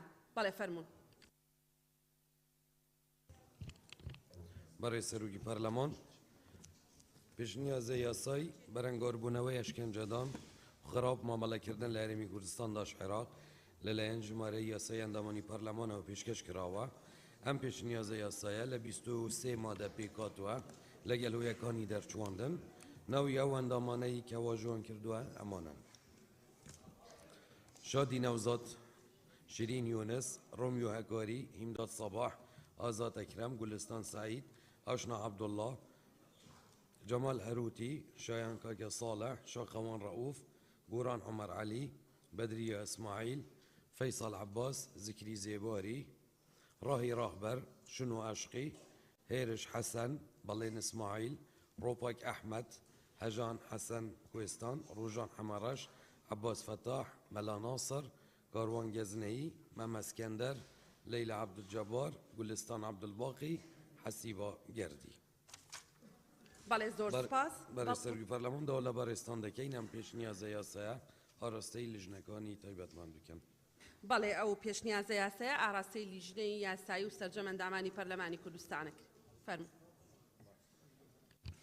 بەڕێز سەرۆکی پەرلەمان پێشنیازە یاسایی بەرەنگاربوونەوەی گزی زانستی لەلایەن ژمارە یاسایی ئەندامانی پەرلەمانەوە پێشکەش کراوە و ئەم پێشنیازە یاسایە لە 10 مادە پێکاتوە لەگەڵ هۆیەکانی دەرچواندن ناوی ئەو ئەندامانەی کە واژۆیان کردووە ئەمانن: عەبدولسەلام عەبدوڵڵا، مسلم عەبدوڵڵا، دکتۆرە گەلاوێش عوبەید، راهی راهبەر، حەسیبا سعید، گولستان باقی، زێدان ڕەشید برادوستی، فەرید یعقوب، شەمول ئاشتی، لوقمان وەردی، سروان هركي جلال بريشان ليزا فلك الدين جنان جبار أرشد حسين ملا إحسان ريكاني جوان يونس روج بياني كاروان جزني فيصل عباس بالامبو محمد ملا ناصر روباك أحمد رحمن عثمان علي إسماعيل هيرش فقي حسن ذكري زيباري روجان حمارش بجار كوچر داولا برستان دكين هم پیش نیازه یا سیارسی لجنکانی تایبەتمان بکرێت. بەڵێ پێشنیازە یاسای یەکەم ئاراستەی لیژنەی کۆمەڵایەتی و مافەکانی مرۆڤی ژەکرێ، ئەوەی دووەم ئاراستەی لیژنەی پەروەردە و خوێندنی باڵا لەگەڵ لیژنەی یاسایی و سەرجەمەندامانی پەرلەمانەکرێ.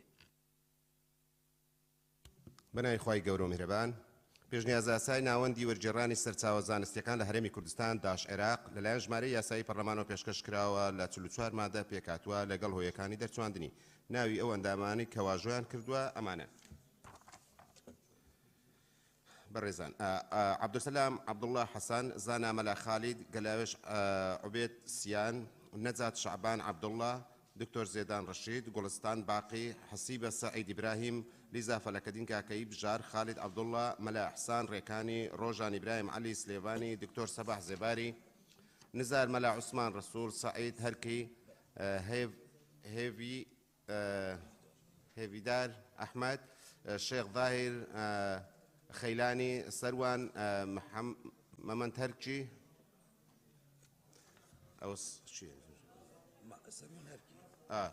سەروان هەرکی، وەیسی سەعید وەیسی، هەدیە مەلا وەحید، پێشەوە هەورامی، ژیان تاهیر، ڕزگار عیسا سوارە، لەیلا عەبدولجەبار، بەهجەت کاک عەبدوڵڵا ئەحمەد، محسین دۆسکی، ئەرشەد حوسێن لۆلانی، خەدیجە عومەر تەها، سەوسەن محەممەد میرخان، سەفین ئەحمەد ئاغا گەردی، شوان زراری، ئیلیز ئیسماعیل، لەنجە ئیبراهیم، بەهجەت عەلی، دکتۆر ڕێبوەر، سیا حەمید، جوان یونس، جیهاد حەسەن، جەلال محەممەد، حکمت محەممەد، گەلاوێش عەبد سیان، بەختیار شکوری، گولیزار ڕەشید، مەم ئەسکەندەر، ریڤینگ محەممەد هەروری. بەڵێ ئەو پێشنیازە یاسایە ئاراستەی لیژنەی پەروەردە و خوێندنی باڵا سەرجەمەندامانی پەرلەمان و لیژنەی یاسایی ژەکرێ. فەرموو. پێشنیازی چارەم پێشنیازی بڕیاری تایبەت بە خاکسپاردنی شەهید لەلایەن ژمارەی ئەندامانەوە پێشکەش کراوە و لە 9 مادە پێکهاتووە لەگەڵ هۆیەکانی دەرچواندن و ناوی ئەو ئەندامە بەڕێزانەی کە واژۆیان کردووە ئەم بەڕێزانن: پێشەوە تایر مستەفا، سەوسەر محەممەد میرخان، زانا مەلا خالید، ژیان تایر ئەحمەد، بەهمەن کاک عەبدوڵڵا، ئیدریس ئیسماعیل عبوش، لەنجە ئیبراهیم، دزەی بژار خالید عەبدوڵڵا، نەجات شعبان عەبدوڵڵا، حەسیبە سەعید ئیبراهیم، ڕۆژان ئیبراهیم عەلی، مەلا ئەحسان ڕێکانی، سەباح محمود زێباری، نزار مەلا غەفار، سەعید هەرکی، هێویدار ئەحمەد، شێخ ظاهر خەیلانی، هەدیە مەلا وەحید، مراد عەفوان. وڵای ترواتان نووسیوە خۆ من چ بەڕێزان ئەوەیە ناو پرۆتۆکۆڵ وەکو خۆی دەچێت. وەیسی سەعید وەیسی، سەروان هەرکی، عەبدولسەلام عەبدوڵڵا، سیا حامید، ڕزگار عیسا سوارە، لەیلا عەبدولجەبار، ئەرشەد حوسێن لۆلانی، خەدیجە عومەر، لیزا فەلەکەدین کاکەی، سەفین ئاغا عومەر گەردی، شوان زراری، دکتۆر زێدان برادۆستی، دکتۆر ڕێبوار بابکەی، بەهجەت عەلی ئیبراهیم، جوان یونس محەممەد، جیهاد حەسەن ئیبراهیم، جەلال محەممەد عەبدوڵڵا، حکمت محەممەد ئەبو زەید، ریڤینگ محەممەد هەروری، گەلاوێش عوبەید، بەختیار شکری، گولیزار ڕەشید، گوڵستان باقی، مەم ئەسکەندەر، مەم هەڵکەوت ئەنوەر، محسین حوسێن. داوا لە بەڕێستان دەکەین ئەم پرۆژە یاسایە ئاراستەی لیژنە تایبەتمەندەکان بکەن. سوپاس. بەڵێ ئەو پێشنیازە بڕیارە ئاراستەی لیژنەی شەهیدان، لیژنەی یاسایی و سەرجەمەندامانی بەڕێزی پەرلەمانەکرد. بەڕێز سەرۆکی پەرلەمان پێشنیازە یاسای هەمواری دووەمی یاسای ژمارە 3 ساڵی 2019 یاسای بە خاوەنکردنی ئەو زەویانەی لە سنووری شارەوانەکان زیادەڕەویان لەسەر کراوە لە هەرێمی کوردستان داعش عێراق کە ئەم ئەندام پەرلەمانە بە ڕێزانی لای خوارەوە پێشکەشیان کردووە. یەکەم بەڕێز لوقمان حەمەد حاجی وەردی، دووەم ڕزگار عیسا سوارە، سێم نزار مەلا غەفار، چوارەم نەجات شعبان عەبدوڵڵا، پێنجەم ڕزگار محەممەد نەگرەی، ڕزگار عیسا سوار، نزار مەلا غەفار، نەجات شعبان عەبدوڵڵا، ڕزگار محەممەد نەگرەی، شیرین یونس، کلارا عۆدیۆش، دکتۆر زێدان برادۆستی، دکتۆر محێدین ئەو دوای ناڵێم خۆت بیزە، ئەبوو بەکر هەڵەدنی بژار کۆچەر. داواکارم لە بەڕێستان ئەم پێشنیازە یاسا ئاڕاستی لیژنە تایبەتمەندەکان بکەن. بەڵێ ئەم پێشنیازە یاسایە ئاڕاستی لیژنەی شارەوانی، لیژنەی یاسایی و سەرجەم ئەندامانی بەڕێزی پەرلەمانەکرێ. ئێوە لە شوێنی خۆتان بمێننەوە، داوا لە سەرۆکاتی لیژنەی کاروباری کۆمەڵایەتیەکەین بێنە جێگەی خۆیان بۆ جێبەجێکردنی بڕگەی پێنجەم و داوا لە فراکسیۆنەکانەکەین بانگشتی ئەندامەکانیان بکەن بۆ مەبەستی دەنگدان بە یاسای کار بە ڕێزان. بۆ یەکەم جارە لە مێژووی هەرێمی کوردستانە ئێمە یاسای کارمان دەبێ ئەگەر دەنگتان پێدا بەڕێستان. بۆیە ئەم بابەتە بابەتێکی گرنگە. داواتان لێکەین بفەرمونون.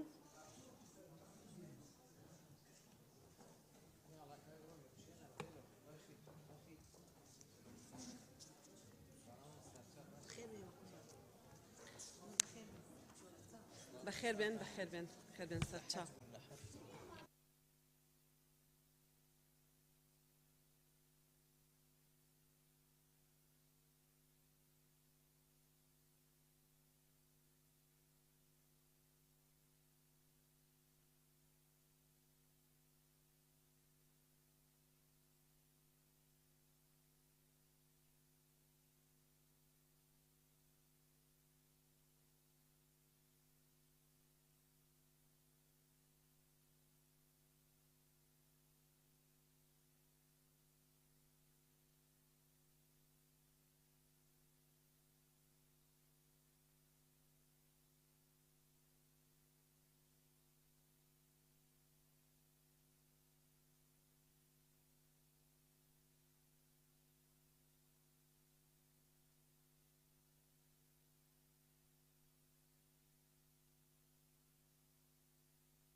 بەڵێ بەڕێزان دەست بە جێبەجێکردنی بڕگەی تایبەت بە دەنگدان لەسەر پرۆژە یاسای کار لە هەرێمی کوردستانەکەین. فەرموون.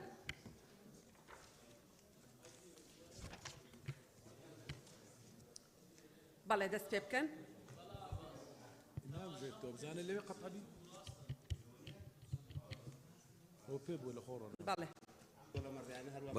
بەڕێ سەرۆکی پەرلەمان بۆ سەرۆکاتی پەرلەمانی کوردستان بابەت راپۆرتی دەنگدان لژنەی کاروباری یاسایی و لژنەی کاروباری کۆمەڵاتی و داگۆکی لە مافی مرۆڤ ڕۆژی چوارشەمە ڕێکەوتی 14/12/2022 کاتژمێر 12 نیوەڕۆ کۆبوونەوەی خۆی ئەنجامدا بۆ تاوتوێکردن و داڕشنەوەی ئەو پێشنیارانەی کە لەلایەن ئەندامانی پەرلەمانەوە پێشکەش کراون لە دانیشتنی خوێندنەوەی دووەمدا سەبارەت بە پرۆژە یاسایی کار لە هەرێمی کوردستان داش عێراق و بە مەبەستی ئامادەکردنی راپۆرتی دەنگدان لژنەکان گەیشتنە ئەنجامانەی خوارەوە. سەبارەت بە ناونیشان سێ پێشنیار هەیە. پێشنیاری یەکەم پرۆژە یاسای کاری هەرێمی کوردستان داش عێراق. پێشنیاری دووەم پرۆژە یاسای کار و گەرانتیکردنی مافی کرێکار لە هەرێمی کوردستان داش عێراق. پێشنیاری سێەم وەک خۆی.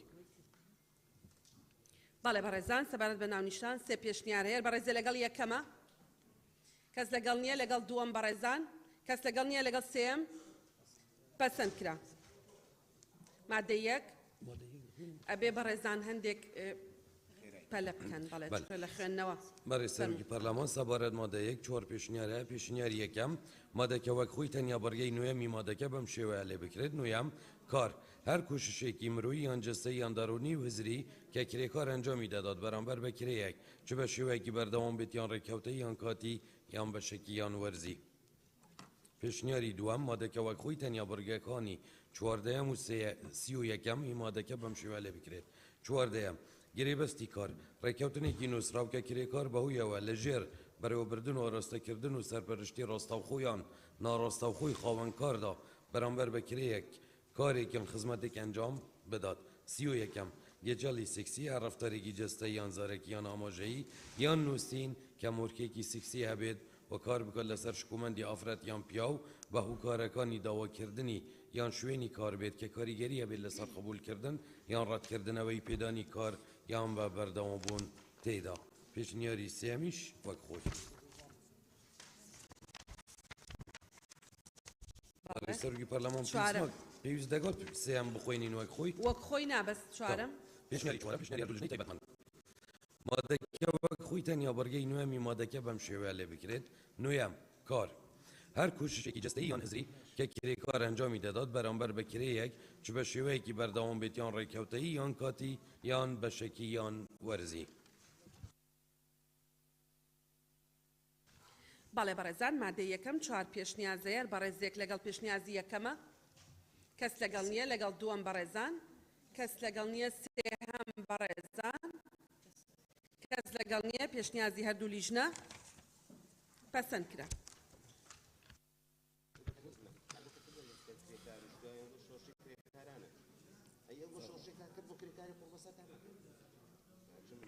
بەڕێزان فەرموون. بەڕێز سەرۆکی پەرلەمان سەبارەت بە مادەی دوو سێ پێشنیار هەیە. پێشنیاری یەکەم مادەکە وەک خۆی تەنیا بڕگە یەکەمی مادەکە بەم شێوەیە لێ بکرێت. یەکەم ڕێکخستن و چاودێری و چارەسەری کێشەکان و هەڵگرتنی بربەستەکان و بەرزکردنی ئاستی کوواڵێتی پەیوەندەکانی نێوان کرێکار و خاوەنکار و سندیکاکان و ڕێکخراوەکان و پاراستنی مافی هەریەکێکیان. پێشنیاری دووەم مادەکە وەک خۆی تەنیا بڕگەی یەکەمی ئەم مادەکە بەم شێوەیە لێ بکرێت. یەکەم ڕێکخستن و چاودێری و چارەسەری کێشەکان و هەڵگرتنی بربەستەکان و بەرزکردنی ئاسی کوواڵەتی پەیوەندەکانی نێوان کرێکار و خاوەنکار و سندیکاکان و لانە پەیوەندیدارەکان و ڕێکخراوەکان و پاراستنی مافی هەریەکێکیان. پێشنیاری سێەم وەک خۆی. بەڵێ بەڕێزان سەبارەت بە مادەی دوو سێ پێشنیازەیە. بەڕێزێ لەگەڵ یەکەمە، کەس لەگەڵ نییە، لەگەڵ دووەم بەڕێزان، کەس لەگەڵ نییە، لەگەڵ سێم وەک خۆی پەسەند کرا. مادەی دوای ئەومان بۆ بخوێنەوە. بەشی دووەم ئامانج و چوارچێوەی پیادەکردن. مادەی دووەم ئامانجی ئەم یاسایە بریت. بەڵێ سەبارەت بە مادەی سێ دوو پێشنیار هەیە. پێشنیاری یەکەم ئەم مادەیە بگوازرێتەوە بۆ بەشی 20ەمی یاساکە. پێشنیاری دووەم وەک خۆی. بەڵێ بەڕێزان سەبارەت بە مادەی سێ دوو پێشنیازەیە. ئەو بەڕێزانەی لەگەڵ یەکەمن، کەس لەگەڵ نییە، لەگەڵ دووەم بەڕێزان پەسەند کرا. مادەی چوار سەبارەت مادەی چوار دوو پێشنیار هەیە. پێشنیاری یەکەم مادەکە وەک خۆی تەنیا بڕگەی یەکەمی مادەکە بەم شێوەیە لێ بکرێت. یەکەم ئازادی کار بۆ هەر تاچێک پارێزراوە کە لە هەرێمی کوردستان ئارەزووی کارکردنی هەبێت و نابێت مافەکانی زەوت بکرێت و نکۆڵی لێ بکرێت. پێشنیاری دوام وەک خۆی. بەڵێ بەڕێزان مادەی چوار دوو پێشنیازەیە. بەڕێزێ لەگەڵ یەکەمە، کەس لەگەڵ نییە، لەگەڵ دووەم بەڕێزان پەسەند کرا. بەشی سێم بنەما و مافە بنەڕێتیەکان. بەڵێ مادەی پێنج. مادەی پێنج بەڵێ دوو پێشنیار هەیە پێشنیاری یەکەم وەک خۆی ناخوێنرێتەوە پێشنیاری دووەم پێشنیاری هەردوو لیژنەی تایبەتمەند مادەکە بەم شێوەیە لێ بکرێت یاسا مافی کرێکار دەستەبەر بکات لە ڕاژەی کرێکارەکەی و ماوەی پیادەکردنی پیشە و ڕاژەی کرێکاری دەستەبەرکرا و بە ڕاژەیەکی فعلی بۆ مەبەستەکانی دیاریکردنی موچە و خانەنشینی بۆ کرێکار لە کاتی دامەزراندن لە وەزیفەیەک لە فەرمانگەکانی دەوڵەت و کەرتی گشتی هەژمار دەکرێت. بەڵێ مادەی 5 دوو پێشنیازێر بەڕێزێ لەگەڵ یەکەمە کەس لەگەڵ نییە لەگەڵ دووەم بەڕێزان پەسەند کرا مادەی 6 مادەی شەشەم پێشنیاری یەکەم دوو پێشنیار هەیە پێشنیاری یەکەم مادەکەوە خۆی تەنیا لە بڕگەی دووەمدا دەستەواژەی ڕێکلامی گونجاو و شایستە لا ببرێت پێشنیاری دووەم وەک خۆی بەڵێ بەڕێزان مادەی 6 دوو پێشنیازێر بەڕێزێ لەگەڵ یەکەمە کەس لەگەڵ نییە لەگەڵ دووەم بەڕێزان پەسەند کرا مادەی حەوت دوو پێشنیار هەیە پێشنیاری یەکەم وەک خۆی پێشنیاری دووەم پێشنیاری هەردوو لیژنەی تایبەتمەند مادەکە بەم شێوەیە لێ بکرێت گێچەڵی سێکسی لە قۆناغی گەڕان بە دوای کار ڕاهێنانی پیشەیی بە کارخستنیان مەرج و بارودۆخەکانی کاردا تاوانە بەڵێ بەڕێزان مادەی حەوت دوو پێشنیازێر بەڕێزێ لەگەڵ یەکەمە کەس لەگەڵ نییە لەگەڵ دووەم بەڕێزان پەسەند کرا مادەی هەشتەم سێ پێشنیار هەیە پێشنیاری یەکەم مادەکە وەک خۆی تەنیا بڕگەی سێیەمی مادەکە لا ببرێت پێشنیاری دووەم مادەکە وەک خۆی تەنیا بڕگەی یەکەمی مادەکە لا ببرێت پێشنیاری سێیەم وەک خۆی مادەی هەشت سێ پێشنیارەیە بەڕێزان هەر بەڕێزێ لەگەڵ یەکەمە کەس لەگەڵ نییە لەگەڵ دووەم بەڕێزان کەس لەگەڵ نییە لەگەڵ سێیەم وەک خۆی پەسەند کرا مادەی نۆیەم هیچ پێشنیار نییە وەک خۆی مادەی نۆ وەک خۆی بەڕێزان هیچ پێشنیار نییە پەسەند کرا مادەی دا فەرموو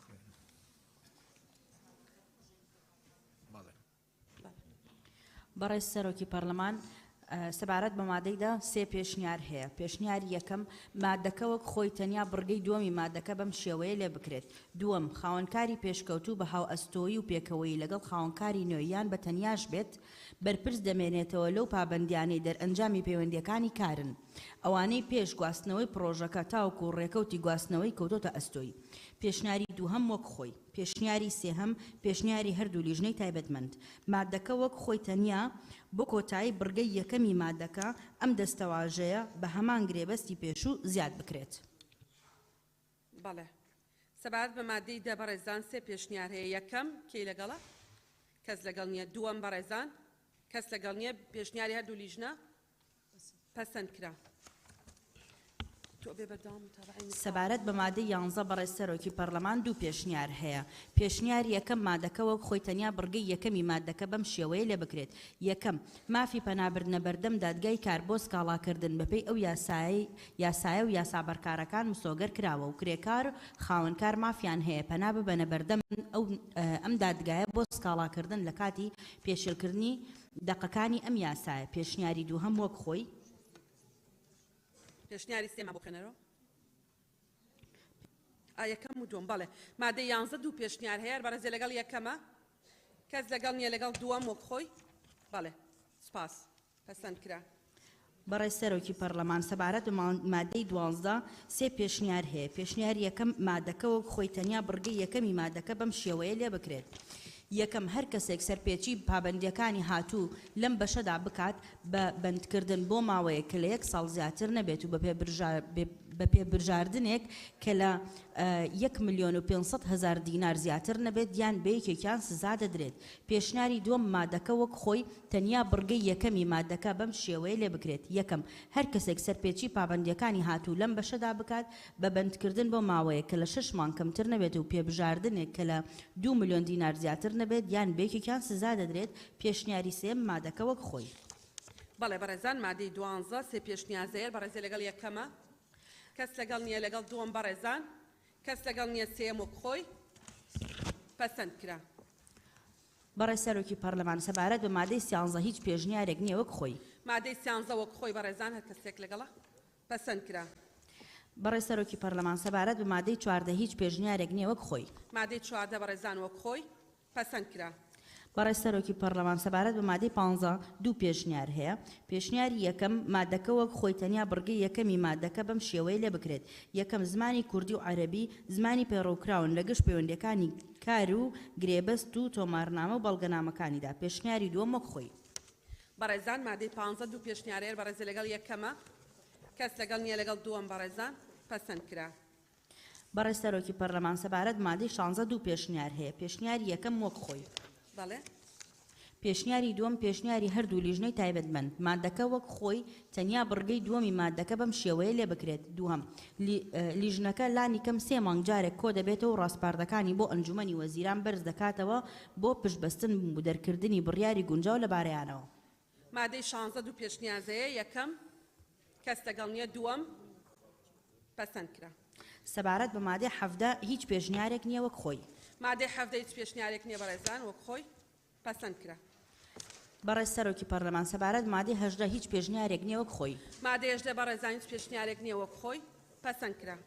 بەڕێز سەرۆکی پەرلەمان سەبارەت مادەی 19 هیچ پێشنیارێک نییە وەک خۆی. مادەی 19 بەڕێزان وەک خۆی پەسەند کرا. بەڕێز سەرۆکی پەرلەمان سەبارەت مادەی 22 پێشنیار هەیە. پێشنیار یەکەم مادەکە وەک خۆی تەنیا بڕگەی سێمی مادەکە بەم شێوەیە لێ بکرێت. سێم لە کاتی سەرپێچی پابەندیەکانی ئەم مادەیە خاوەنکار بە پێبژاردنێک کە لە 100,000 دینار کەمتر نەبێت و لە 500,000 دینار زیاتر نەبێت سزا دەدرێت. ژمارەی سزاکان بە دوو هێندەی ئەوانەی سەرپێچیەکان بەرامبەر کراوە زیاد دەبن و لە کاتی دووبارە بوونەوەی سەرپێچیەکە سزاکان دەبنە دوو هێندە. بەڵێ بەڕێزان مادەی 20 دوو پێشنیارەیە بەڕێزە لەگەڵ یەکەمە کەس لەگەڵ نییە لەگەڵ دووەم بەڕێزان پەسەند کرا. مادەی 21 مان بۆ بخوێنەوە. سەبارەت بە مادەی 21 هیچ پێشنیارێک نییە وەک خۆی. مادەی 21 بەڕێزان وەک خۆی پەسەند کرا. سەبارەت بە مادەی 22 هیچ پێشنیارێک نییە وەک خۆی. مادەی 22 وەک خۆی پەسەند کرا. سەبارەت بە مادەی 23 هیچ پێشنیارێک نییە وەک خۆی. مادەی 23 بەڕێزان پەسەند کرا. سەبارەت بە مادەی 24 هیچ پێشنیارێک نییە وەک خۆی. مادەی 24 بەڕێزان وەک خۆی پەسەند کرا. سەبارەت بە مادەی 25 هیچ پێشنیارێک نییە وەک خۆی. مادەی 25 وەک خۆی بەڕێزان پەسەند کرا. سەبارەت بە مادەی 26 دوو پێشنیار هەیە. پێشنیاری یەکەم مادەکە بەم شێوەی لێ بکرێ. کەسی سەرپێچی کار پابەندیەکانی بڕگەکانی پەیوەست بە ڕاهێنانی پیشەیی و کەرتی تایبەت دەقنووسکرا و لەم یاسایە بە پێبژاردنێک کە لە ملیۆنێک کەمتر نەبێت و لە 3 ملیۆن دینار زیاتر نەبێت و لە حاڵەتی دووبارەکردنەوەی پێبژاردنەکە دەبێت دوو هێندە و سەبارەت بە داخستنی ناوەندەکەی یان نووسینگەی بەکارخستنەکەی بۆ ماوەیە کە 3 ڕۆژ مانگ کەمتر نەبێ بۆ ماوەیە کە لە 3 مانگ کەمتر نەبێ. پێشنیاری دووەم وەک خۆی. مادەی 26 دوو پێشنیارەیە بەڕێزە لەگەڵ یەکەمە کەس لەگەڵ نییە لەگەڵ دووەم بەڕێزان پەسەند کرا. سەبارەت بە مادەی 27 هیچ پێشنیارێک نییە وەک خۆی. مادەی 27 وەک خۆی بەڕێزان پەسەند کرا. سەبارەت بە مادەی 28 دوو پێشنیار هەیە. پێشنیاری یەکەم مادەکە وەک خۆی تەنیا خاڵی یەکی بڕگەی دوو بەم شێوەیە لێ بکرێت. دووەم لە کاتی مردنی کرێکارە بیانیەکان ڕێخستنی بەڵگەنامەی مردن ئامادەکردن و گواستنەوەی تەرمەکە بۆ وڵاتی خۆیان شوێنی نیشتەجێبوونی ئەگەر کە سوکاری داوایان کرد بە هەماهەنگی لەگەڵ حکومەت لە ئەستۆی خاوەنکاردا بێت. پێشنیاری دووەم وەک خۆی. بەڵێ مادەی 28 بەڕێزان پێشنیاری یەکەم کەس لەگەڵ نییە دووەم وەک خۆی پەسەند کرا. مادەی 29 سەبارەت بە مادەی 29 هیچ پێشنیارێک نییە وەک خۆی. مادەی 29 بەڕێزان هیچ پێشنیارێک نییە وەک خۆی پەسەند کرا. سەبارەت بە مادەی 30 هیچ پێشنیارێک نییە وەک خۆی. مادەی 30 بەڕێزان وەک خۆی پەسەند کرا. سەبارەت بە مادەی 31 هیچ پێشنیارێک نییە وەک خۆی. مادەی 31 وەک خۆی سەبارەت بە بەڵێ پەسەند کرا. 31 بەڵێ فەرموون. سەبارەت بە مادەی 32 هیچ پێشنیارێک نییە وەک خۆی. مادەی 32 وەک خۆی پەسەند کرا. سەبارەت بە مادەی 33 هیچ پێشنیارێک نییە وەک خۆی. 33 وەک خۆی پەسەند کرا. سەبارەت بە مادەی 34 هیچ پێشنیارێک نییە وەک خۆی. 34 بەڕێزان وەک خۆی پەسەند کرا. سەبارەت بە مادەی 35 هیچ پێشنیارێک نییە. سێ پێشنیار هەیە ببوورە. سێ پێشنیار هەیە. پێشنیاری یەکەم مادەکە وەک خۆی تەنیا لەگەڵ ئەم گۆڕانکاریانەی خوارەوە لە بڕگەی دووەمدا و بەم شێوەی لێ بکرێ خاڵی حەوت بەم شێوەیە لێ بکرێ حەوت خۆ بە دوورگرتن لە حاڵەتی سەرخۆشی یان لەژێر کاریگەری مادەی هۆشبەر دووەم خاڵێک بە زنجیرەی 15 بۆ بڕگەکە زیاد بکرێت بەم شێوەیە 15 بەکارهێنانی ناو و شوێنی کار بۆ مەبەستی تاکە کەسی پێشنیاری دووەم وەک خۆی پێشنیاری سێم پێشنیاری سێم پێشنیاری هەردوو لیژنەی تایبەتمەند مادەکە وەک خۆی تەنیا خاڵی چواردەی بڕگەی دووەم لا برێت سەبارەت بەڵێ بەڕێزان مادەی 35 سێ پێشنیار هەیە بەڕێزێ لەگەڵیەتی یەکەم کەس لەگەڵی نییە لەگەڵ دووەم بەڕێزان کەس لەگەڵ نییە لەگەڵ سێم پێشنیازی لیژنەی تایبەتمەند پەسەند کرا مادەی 36 مادەی 36 دوو پێشنیار هەیە یەکەم پێشنیاری یەکەم مادەکە وەک خۆی تەنیا لەگەڵ ئەم گۆڕانکاریانەی خوارەوە لە بڕگەی یەکەمدا بەم شێوەیە یەکەم بۆ کۆتایی خولی خاڵی یەکی دەستەواژەی یان لە هەر یاسایەکی تر زیاد بکرێ دووەم خاڵی 5 بەم شێوەیە لێ بکرێ پێنجەم ئەگەر هەردوو لا بنووسین بە ئامادەبوونی نوێنەری کرێکاران لەسەر کۆتای پێکهێنانی ڕێک بکەون و ئەگەر دۆخێکی لە ناکاو هەبێت دەکرێت دواتر نوێنەری کرێکاران ئاگادار بکرێت پێشنیاری دووەم وەک خۆی 36 دوو پێشنیار هەیە هەر بەڕێزێ لەگەڵ یەکەمە لەگەڵ نین کەستان هەر بەڕێزێ لەگەڵ دووەمە بەڕێزان پەسەند کرا سەبارەت بە مادەی 37 هیچ پێشنیارێک نییە وەک خۆی مادەی 37 بەڕێزان وەک خۆی پەسەند کرا سەبارەت بە مادەی 38 هیچ پێشنیارێک نییە وەک خۆی مادەی 38 بەڕێزان وەک خۆی پەسەند کرا سەبارەت بە مادەی 39 هیچ پێشنیارێک نییە وەک خۆی مادەی 39 بەڕێزان پەسەند کرا سەبارەت بە مادەی 40 هیچ پێشنیارێک نییە وەک خۆی مادەی 40 بەڕێزان پەسەند کرا بەڵێ گۆستان خان برای سەرۆکی پەرلەمان سەبارەت مادە 41 دوو پێشنیار هەیە پێشنیاری یەکەم مادەکە وەک خۆی تەنها لە بەرگەی سێهەمدا دەستەواژە یان نزیکترین شوێن لێوەی لا ببرێت پێشنیاری دووەم وەک خۆی مادە 41 پێشنیازی یەکەم بەڕێزان کەس لەگەڵ نییە دووەم بەڕێزان پەسەند کرا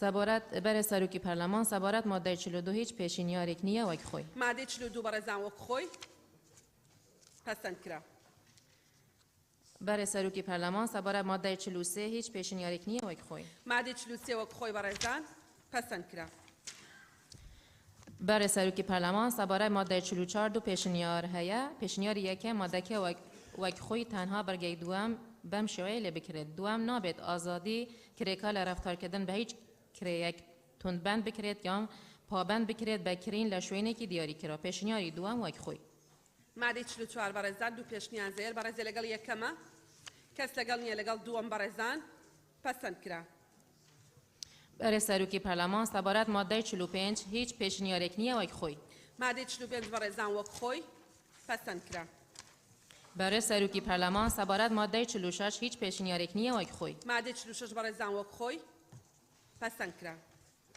برای سەرۆکی پەرلەمان سەبارەی مادەی 47 سێ پێشنیار هەیە پێشنیاری یەکەم ئەم مادەیە لا ببرێت پێشنیاری دووهەم وەک خۆی بەڵێ پێشنیاری سێهەم پێشنیاری هەردوو لیژنەی تایبەتمەند مادەکە وەک خۆی تەنها خاڵی یەکی بڕگەی یەکەمی بەم شێوەیە لێ بکرێت یەکەم پێویستە لەسەر خەوانکار تومارنامەیەک بە ناوی توماری کرێ بە شێوەی پەراوی و ئەلکترۆنی دابنێت و تێیدا وردەکاریکردەی کرێکار و ئەو لێبرینانەی کە لەسەری کراون و پوختەی ئەو کرێیای پێی دەرەوە تومار بکرێت بەڵێ مادەی 47 بەڕێزان سێ پێشنیارەیە بەڕێزێ لەگەڵ یەکەمە کەس لەگەڵ نییە لەگەڵ دووەم بەڕێزان کەس لەگەڵ نییە لەگەڵ سێم پەسەند کرا برای سەرۆکی پەرلەمان سەبارەت مادەی 48 هیچ پێشنیارێک نییە وەک خۆی مادەی 48 وەک خۆی بەڕێزان پەسەند کرا برای سەرۆکی پەرلەمان سەبارەت مادەی 49 هیچ پێشنیارێک نییە وەک خۆی مادەی 49 وەک خۆی بەڕێزان پەسەند کرا برای سەرۆکی پەرلەمان سەبارەی مادەی 52 پێشنیار هەیە پێشنیاری یەکەم مادەکە وەک خۆی تەنها بەرگەی دووەم بەم شێوەیە لێ بکرێت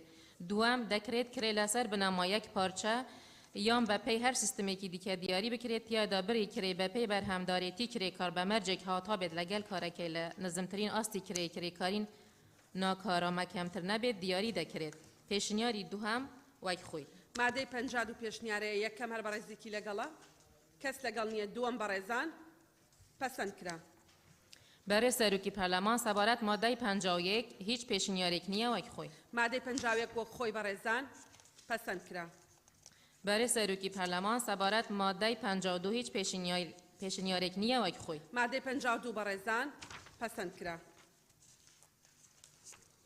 برای سەرۆکی پەرلەمان سەبارەت مادەی 53 هیچ پێشنیارێک نییە وەک خۆی مادەی 53 بەڕێزان وەک خۆی پەسەند کرا برای سەرۆکی پەرلەمان سەبارەی مادەی 54 هیچ پێشنیارێک نییە وەک خۆی مادە 54 بەڕێزان وەک خۆی پەسەند کرا برای سەرۆکی پەرلەمان سەبارەت مادەی 55 دوو پێشنیار هەیە پێشنیاری یەکەم مادەکە وەک خۆی تەنها لە کوتای بەرگە یەکەمدا 5 کاتژمێر بکرێتە 4 کاتژمێر پێشنیاری دووهەم وەک خۆی مادەی 55 پێشنیاری یەکەم بەڕێزان کەس لەگەڵ نییە دووەم وەک خۆی پەسەند کرا برای سەرۆکی پەرلەمان سەبارەت مادەی 56 هیچ پێشنیارێک نییە وەک خۆی 56 وەک خۆی بەڕێزان پەسەند کرا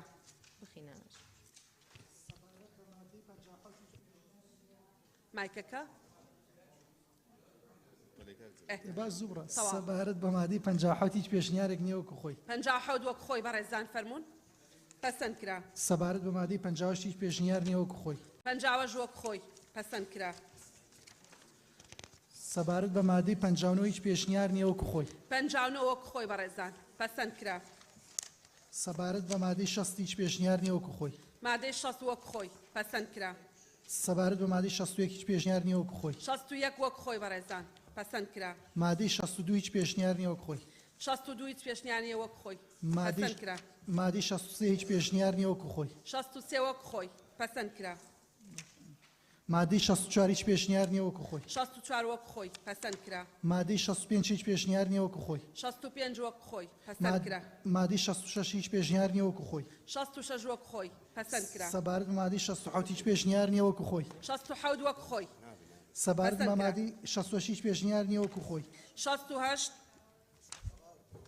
وەک خۆی سەبارەت بە مادەی 69 4 پێشنیارەیە پێشنیاری یەکەم مادەکە وەک خۆی تەنها خاڵی سێ بڕگەی یەکەمدا و 5 ڕۆژ بکرێتە 7 ڕۆژ سەبارەت بە پێشنیاری دووەم مادەکە وەک خۆی تەنیا لە خاڵی دووەم بڕگەی یەکەمدا 1 ڕۆژ بکرێتە 2 ڕۆژ پێشنیاری سێم مادەکە وەک خۆی تەنیا بڕگەی یەکەم و دووەم بەم شێوەی لێ بکرێت یەکەم کرێکاری شایستەی مۆڵەتی بەکری تەواو دەبێت بە هۆکاری کەسی لە یەکێک لەم بارانەی خوارەوە 1/14 ڕۆژ بۆ هاوسەرگیری کرێکار 2 1 ڕۆژ بۆ هاوسەرگیری کوڕ یا کچی کرێکار 3 ماوەیەک زیاتر نەبێت لە 5 ڕۆژ بۆ مردنی هاوسەریان باوکیان دایکیان کوڕ یا کچیان برایە خوش یایەکێک لە دایک و باوکی مێرد یا ژن 4-5 ڕۆژی مۆڵەت بۆ کرێکاری پیاو لە کاتی مناڵبوونی هاوسەرەکەیدا دووەم کرێکار مۆڵەتی بە نیوەی کری بۆ خەرجکردن پێ دەکرێت بە یەکجاری بە درێژایی بۆ ماوەی ڕاژەکەی لەسەر داوای خۆی پێشنیاری چوارەم وەکو خۆی ناخوێنرێت مادەی 69 4 پێشنیارەیە هەر بەڕێزە لەگەڵ یەکەمە کەس لەگەڵ نییە لەگەڵ دووەم بەڕێزان کەس لەگەڵ نییە لەگەڵ سێم بەڕێزان یەک ئەندام دوو ئەندام لەگەڵ چوارەم بەڕێزان وەک خۆی پەسەند کرا سەبارەت بە مادەی هەفتە سەبارەت بە مادەی هەفتە دوو پێشنیارەیە پێشنیار یەکەم مادەکە بەم شێوەی لێ بکرێت هەر کێسێک سەرپێچی پابەندیەکانی پێویست بە کاتژمێرەکانی کارکردن و ئەو پشومۆڵەتانی لە یاسای دەقنووس کراون بکات بە پێبژاردنێک کە لە 200,000 دینار کەمتر نەبێت و لە 300,000 دینار زیاتر نەدێت بە ژمارە ئەو کرێکارانی کە سەرپێچیان بەرامبەر کراوە لە کاتی دووبارەکردنەوەی هەمان سەرپێچی لە کاتێکی دیکەدا بە پێبژاردنێک دەبێت بە دوو هێندە پێشنیاری دووەم وەکو خۆی بەڵێ بەڕێزان سەبارەت بە مادەی 70 دوو پێشنیارەیە بەڕێزە لەگەڵ یەکەمە یەک ئەندام هەر بەڕێزە لەگەڵ دووەمە پەسەند کرا سەبارەت بە مادەی 70 هیچ پێشنیارێک نییە وەکو خۆی 71 وەک خۆی بەڕێزان پەسەند کرا سەبارەت بە مادەی 72 هیچ پێشنیارێک نییە وەکو خۆی 72 بەڕێزان وەک خۆی پەسەند کرا 73 هیچ پێشنیارێک نییە وەکو خۆی 73 وەک خۆی بەڕێزان 74 هیچ پێشنیار 74 هیچ پێشنیارێک نییە وەکو خۆی 74 وەک خۆی پەسەند کرا 75 هیچ پێشنیارێک نییە وەکو خۆی 75 وەک خۆی پەسەند کرا 76 هیچ پێشنیارێک نییە وەکو خۆی 76 وەک خۆی پەسەند کرا 77 هیچ پێشنیارێک نییە وەکو خۆی 77 وەک خۆی پەسەند کرا 78 هیچ پێشنیارێک نییە وەکو خۆی 78 وەک خۆی پەسەند کرا سەبارەت بە مادەی 79 پێشنیارەیە پێشنیار یەکەم مادەکە وەک خۆی تەنیا لە بڕگەی چوارەمدا 40 ڕۆژ بکرێتە 36 ڕۆژ و لە پێشنیاری دووەم وەکو خۆی بەڕێزان مادەی 79 پێشنیارەیە بەڕێزە لەگەڵ یەکەمە کەس لەگەڵ نییە لەگەڵ دووەم بەڕێزان پەسەند کرا سەبارەت بە مادەی 82 پێشنیار هەیە پێشنیار یەکەم مادەکە وەک خۆی تەنیا لە بڕگەی دووەمدا حەوت کات ژمێر بکرێتە 6 کات ژمێر پێشنیاری دووەم وەکو خۆی بەڵێ مادەی 80 دوو پێشنیارەیە بەڕێزە لەگەڵ یەکەمە کەس لەگەڵ نییە لەگەڵ دووەم بەڕێزان پەسەند کرا بەناوی خی گەورە بەڕێز سەرۆکی پەرلەمان سەبارەت بە مادەی 81 هیچ پێشنیار نییە وەک خۆی مادەی 81 وەک خۆی بەڕێزان پەسەند کرا سەبارەت بە مادەی 82 هیچ پێشنیار نییە وەک خۆی مادەی 82 بەڕێزان وەک خۆی پەسەند کرا سەبارەت بە مادەی 83 دوو پێشنیار هەیە پێشنیار یەکەم مادەکە وەک خۆی تەنیا لە ناوەڕۆکی خاڵی سێ بڕگەی یەکەمدا مادەی 80 بکرێتە مادەی 81 پێشنیاری دووەم وەک خۆی مادەی 83 دوو پێشنیارێر بەڕێزە لەگەڵ یەکەمە کەس لەگەڵ نییە لەگەڵ دووەم بەڕێزان پەسەند کرا سەبارەت بە مادەی 84 دوو پێشنیارەیە پێشنیاری یەکەم مادەکە بەم شێوەیە لێ بکرێت خاوەنکاری سەرپێچیکار بۆ پابەندیەکانی ئەم بەشە بە پێبژاردنێک لە 5 ملیۆن دیناری عراقی سزا دەدرێت بۆ هەر کرێکارێک لەو کرێکارانی سەرپێچیەکەیان بەرامبەر کراوە پێشنیاری دووەم وەک خۆی بەڵێ سەبارەت بە مادەی 84 دوو پێشنیارەیە بەڕێزە لەگەڵ یەکەمە یەکەم یەک ئەندامی لەگەڵ دووەم بەڕێزان پەسەند کرا سەبارەت بە مادەی 85 هیچ پێشنیارێک نییە وەک خۆی 85 وەک خۆی بەڕێزان پەسەند کرا سەبارەت بە مادەی 86 هیچ پێشنیارێک نییە وەک خۆی 86 وەک خۆی پەسەند کرا سەبارەت بە مادەی 87 هیچ پێشنیارێک نییە وەک خۆی 87 وەک خۆی پەسەند کرا مادەی 88 هیچ پێشنیارێک نییە وەک خۆی 88 وەک خۆی پەسەند کرا مادەی 89 هیچ پێشنیار نییە وەک خۆی 89 وەک خۆی پەسەند کرا سەبارەت بە مادەی 90 هیچ پێشنیار نییە وەک خۆی 90 وەک خۆی پەسەند کرا سەبارەت بە مادەی 91 دوو پێشنیارەیە پێشنیاری یەکەم مادەکە بەم شێوەی لێ بکرێ هەر کەسێک سەرپێچی پابەندیەکانی پەیوەست بە پاراستنی کرێکارانی کانەبەرد و کانگە و پیشەسازیە کانزایی کیمیایی و نەوت و گازیەکان بکات ئەوەی لەم بەشە دەغنووسکراون بە بەندکردن بۆ ماوەیەک لە 10 ڕۆژ کەمتر نەبێت و لە 3 مانگ زیاتر نەبێت یان بە پێبژاردنێک لە 3 ملیۆن دیناری کەمتر نەبێت یا بە هەردووکیان سزا دەدرێت بۆ هەر کرێکارێک لەو کرێکارانی کە سەرپێچی بەرامبەر کراوە پێشنیاری دووەم وەک خۆی پێشنیاری سێم پێشنیاری هەردوو لیژنەی تایبەتمەند مادەکە بەم شێوەی لێ بکرێ مادەینەوە یەک هەر کەسێک سەرپێچی پابەندیەکانی پەیوەست بە پاراستنی کرێکارانی کانەبەرد و کانگە و پیشەسازیە کانزایی کیمیایی و نەوت و گازیەکان بکات ئەوەی لەم بەشە دەغنووسکراون بە بەندکردن بۆ ماوەیەک لە 10 ڕۆژ کەمتر نەبێت و لە 3 مانگ زیاتر نەبێت و بە پێبژاردنێک لە 1 ملیۆن دینار کەمتر نەبێت و لە 3 ملیۆن دینار زیاتر نەبێت یا بە هەردووکیان سزا دەدرێت بۆ هەر کرێکارێک لەو کرێکارانی کە سەرپێچی بەرامبەر کراوە بەڕێزان مادەی 91 سێ پێشنیارەیە بەڕێزە لەگەڵ یەکەمە کەس لەگەڵ نییە لەگەڵ دووەم کەس لەگەڵ نییە سێم ئەوەی لیژنەی تایبەتمەند پەسەند کرا سەبارەت بە مادەی 92 هیچ پێشنیار نییە وەک خۆی مادەی 92 وەک خۆی بەڕێزان پەسەند کرا سەبارەت بە مادەی 93 دوو پێشنیار هەیە پێشنیاری یەکەم وەک خۆی پێشنیاری دووەم پێشنیاری هەردوو لیژنەی تایبەتمەند مادەکەەوە خۆی تەنیا بڕگەی دووەم خاڵی 6 دال بەم شێوەی لێ بکرێت دال راپۆرتێکی ساڵانە ئامادە دەکرێت بەو ڕوودا و پێکانانی شوێنەکانی کار ئەوانەی ژمارەی کرێکارانیان لە 45 بۆ 50 کرێکار بەسەرەوەیە بەڵێ بەڕێزان سەبارەت مادەی 93 دوو پێشنیارە پێشنیاری یەکەم وەک خۆی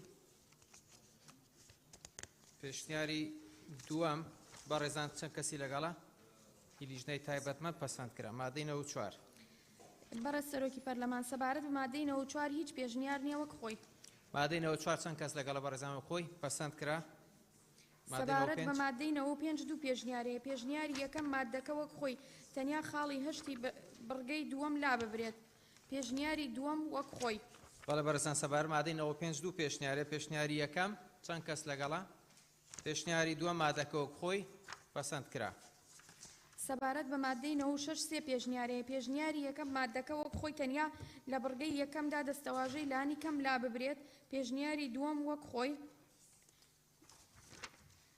پێشنیاری سێم ببوورە سەرۆکی پەرلەمان پێشنیاری سێم پێشنیاری هەردوو لیژنەی تایبەتمەند مادەکە وەک خۆی تەنیا لە بڕگەی یەکەم دەستەواژەی لانی کەم لانی کەم بکرێتە تەواوی بەڵێ بەڕێزان سەبار مادەی 96 سێ پێشنیارێ پێشنیاریەکەم چەند کەس لەگەڵا پێشنیاری دووەم پێشنیاری سێم پێشنیاری لیژنەی تایبەتمەند پەسەند کرا مادەی 97 سەبارەت بە مادەی 97 هیچ پێشنیار نییە وەک خۆی مادەی 97 چەند کەس لەگەڵا پەسەند کرا مادەی 98 سەبارەت بە مادەی 98 هیچ پێشنیار نییە وەک خۆی چەند کەس لەگەڵ مادەی 98 وەک خۆی پەسەند کرا سەبارەت بە مادەی 99 هیچ پێشنیار نییە وەک خۆی مادەی 99 چەند کەس لەگەڵا پەسەند کرا سەبارەت بە مادەی 102 پێشنیارەیە پێشنیاری یەکەم مادەکە وەک خۆی تەنیا لە خاڵی دووی دەستەواژەی شوێنی کار بکرێتە پێگەکانی کار پێشنیاری دووەم وەک خۆی بەڵێ بەڕێزان سەبار مادەی 102 پێشنیارە پێشنیاری یەکەم پێشنیاری دووەم پەسەند کرا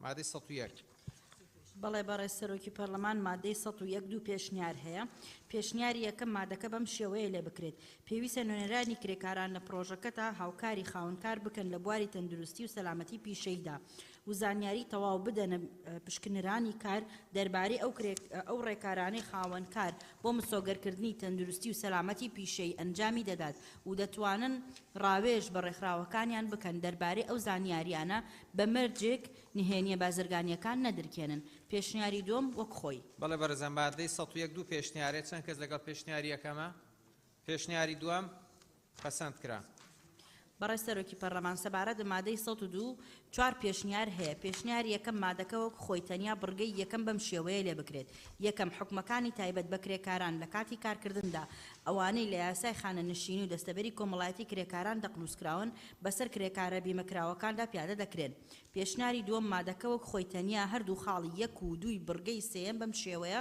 لێ بکرێت یەکەم لە 150 کرێی ڕۆژانە یان مانگانەی کرێکار بۆ ماوەی ساڵ و نیو ئەگەر پێکانەکە کرێکار تووشی پەکەوتەیی ناتەواو بکات دووهەم لە سەتی کرێ ڕۆژانە یان مانگانەی کرێکار بۆ ماوەی 2 ساڵ لەگەڵ تێچووی چارەسەرکردنی ئەگەر پێکانەکە ببێتە هۆی پەکەوتەیەکی تەواو یان ببێتە هۆی مردن پێشنیاری سێم وەک خۆی پێشنیاری چوارم پێشنیاری هەردوو لیژنەی تایبەتمەند مادەکە وەک خۆی تەنیا دەستەواژەکانی بیمە و بیمەکراو بکرێتە دەستەبەر و دەستەبەرکراو لەم مادێ و لە هەر شوێنێکی دیکە یاساکەدا هاتبێت بەڵێ بەڕێزان سەبار مادەی 102 چوار پێشنیارێت چەند کەس لەگەڵ پێشنیاری یەکەمە پێشنیاری دووەم پێشنیاری سێیەم پێشنیاری چوارەم لیژنەی تایبەتمەند پەسەند کرا مادەی 103 سەبارەت بە مادەی 103 پێنج پێشنیار هەیە پێشنیاری یەکەم مادەکە وەک خۆی تەنیا پێبژاردنەکە 5 میلیۆن بکرێتە 10 میلیۆن پێشنیاری دووەم مادەکە وەک خۆی تەنیا سزای بەبەندکردن لا ببرێت پێشنیاری سێم مادەکە بەم شێوەیە لێ بکرێت سەرپێچیکاری پابەندیەکانی پەیوەست بە ڕێوشوێنەکانی خۆپارێزی کار ئەوانەی لەم لقەدا دەقنووس کراون بە پێبژاردنێک کە لە 2 میلیۆن دینار کەمتر نەبێت و لە 4 میلیۆن دینار زیاتر نەبێت یان بەبەندکردن بۆ ماوەیە کە لە 1 مانگ کەمتر نەبێت و لە 3 مانگ زیاتر نەبێت بۆ هەر کرێکارێک لەو کرێکارانی سەرپێچی بەرامبەر کراوە پێشنیاری دووەم وەک خۆی پێشنیاری پێنجەم پێشنیاری هەردوو لیژنەی تایبەتمەند مادەکە بەم شێوەی لێ بکرێت مادەی 103 سەرپێچیکاری پابەندیەکانی پێویست بە ڕێوشوێنەکانی خۆپارێزی کار ئەوانەی لەم بەشەدا دەقنووس کراون بە پێبژاردنێک کە لە 2 میلیۆن دینار کەمتر نەبێت و لە 5 میلیۆن دینار زیاتر نەبێت یان بەبەندکردن بۆ ماوەیە کە لە 1 مانگ کەمتر نەبێت و لە 6 مانگ زیاتر نەبێت یان بە هەردووکیان سزا دەدرێت بۆ هەر کرێکارێک لەو کرێکارانی سەرپێچی بەرامبەر کراوە بەڵێ بەڕێزان سەبار مادەی 103 5 پێشنیارێک چەند کەس لەگە پێشنیاری یەکەم پێشنیاری دووەم پێشنیاری سێیەم پێشنیاری چوارەم پێشنیاری پێنجەم پێشنیاری هەردوو لیژنەی تایبەتمەند پەسەند کرا مادەی 104 سەبارەت بە مادەی 104 سێ پێشنیار هەیە پێشنیاری یەکەم مادەکە بەم شێوەیە لێ بکرێت پرۆژە و شوێنەکانی کار و کرێکاران ئەوانەی حکومەکانی ئەم یاسایە دەیانگرێتەوە ملکەچ دەبن بۆ پشکنینی کار لەژێر سەرپەرشتی و ئاراستەکردنی وەزارەتدا پێشنیاری دووەم مادەکە بەم شێوەیە لێ بکرێت پرۆژە و شوێنەکانی کار و دۆخی کرێکاران ئەوانەی حکومەکانی ئەم یاسایە دەیانگرێتەوە ملکەز دەبن بۆ پشکنینی کار لەژێر سەرپەرشتی و ئاراستەکردنی وەزارەتە پێشنیاری سێم وەک خۆی. بەڵێ بەرزان مادەی 143 پێشنیارە پێشنیاری یەکەم پێشنیاری دووەم پێشنیاری سێم وەک خۆی پەسەند کرا. مادەی سەبارەت مادەی 105 سێ پێشنیار هەیە. پێشنیار یەکەم مادەکە وەک خۆی تەنیا لەگەڵ گۆڕانکاریانی خوارەوە. یەکەم خاڵی چواری بڕگەی یەکەم بەم شێوەیە لێ دەکرێت وەرگرتنی سکاڵای کرێکاران ئەوەی پێیوەستە بە هەر پێشێلکردنێکی ئەو مافانیان کە لەم یاسایەدا هاتوون لەگەڵ پێڕاگەیاندنی کرێکاران لەسەر ئاستی فراوان دەربارەی چۆنێتی بەکارهێنانی ئەم میکانیزمە.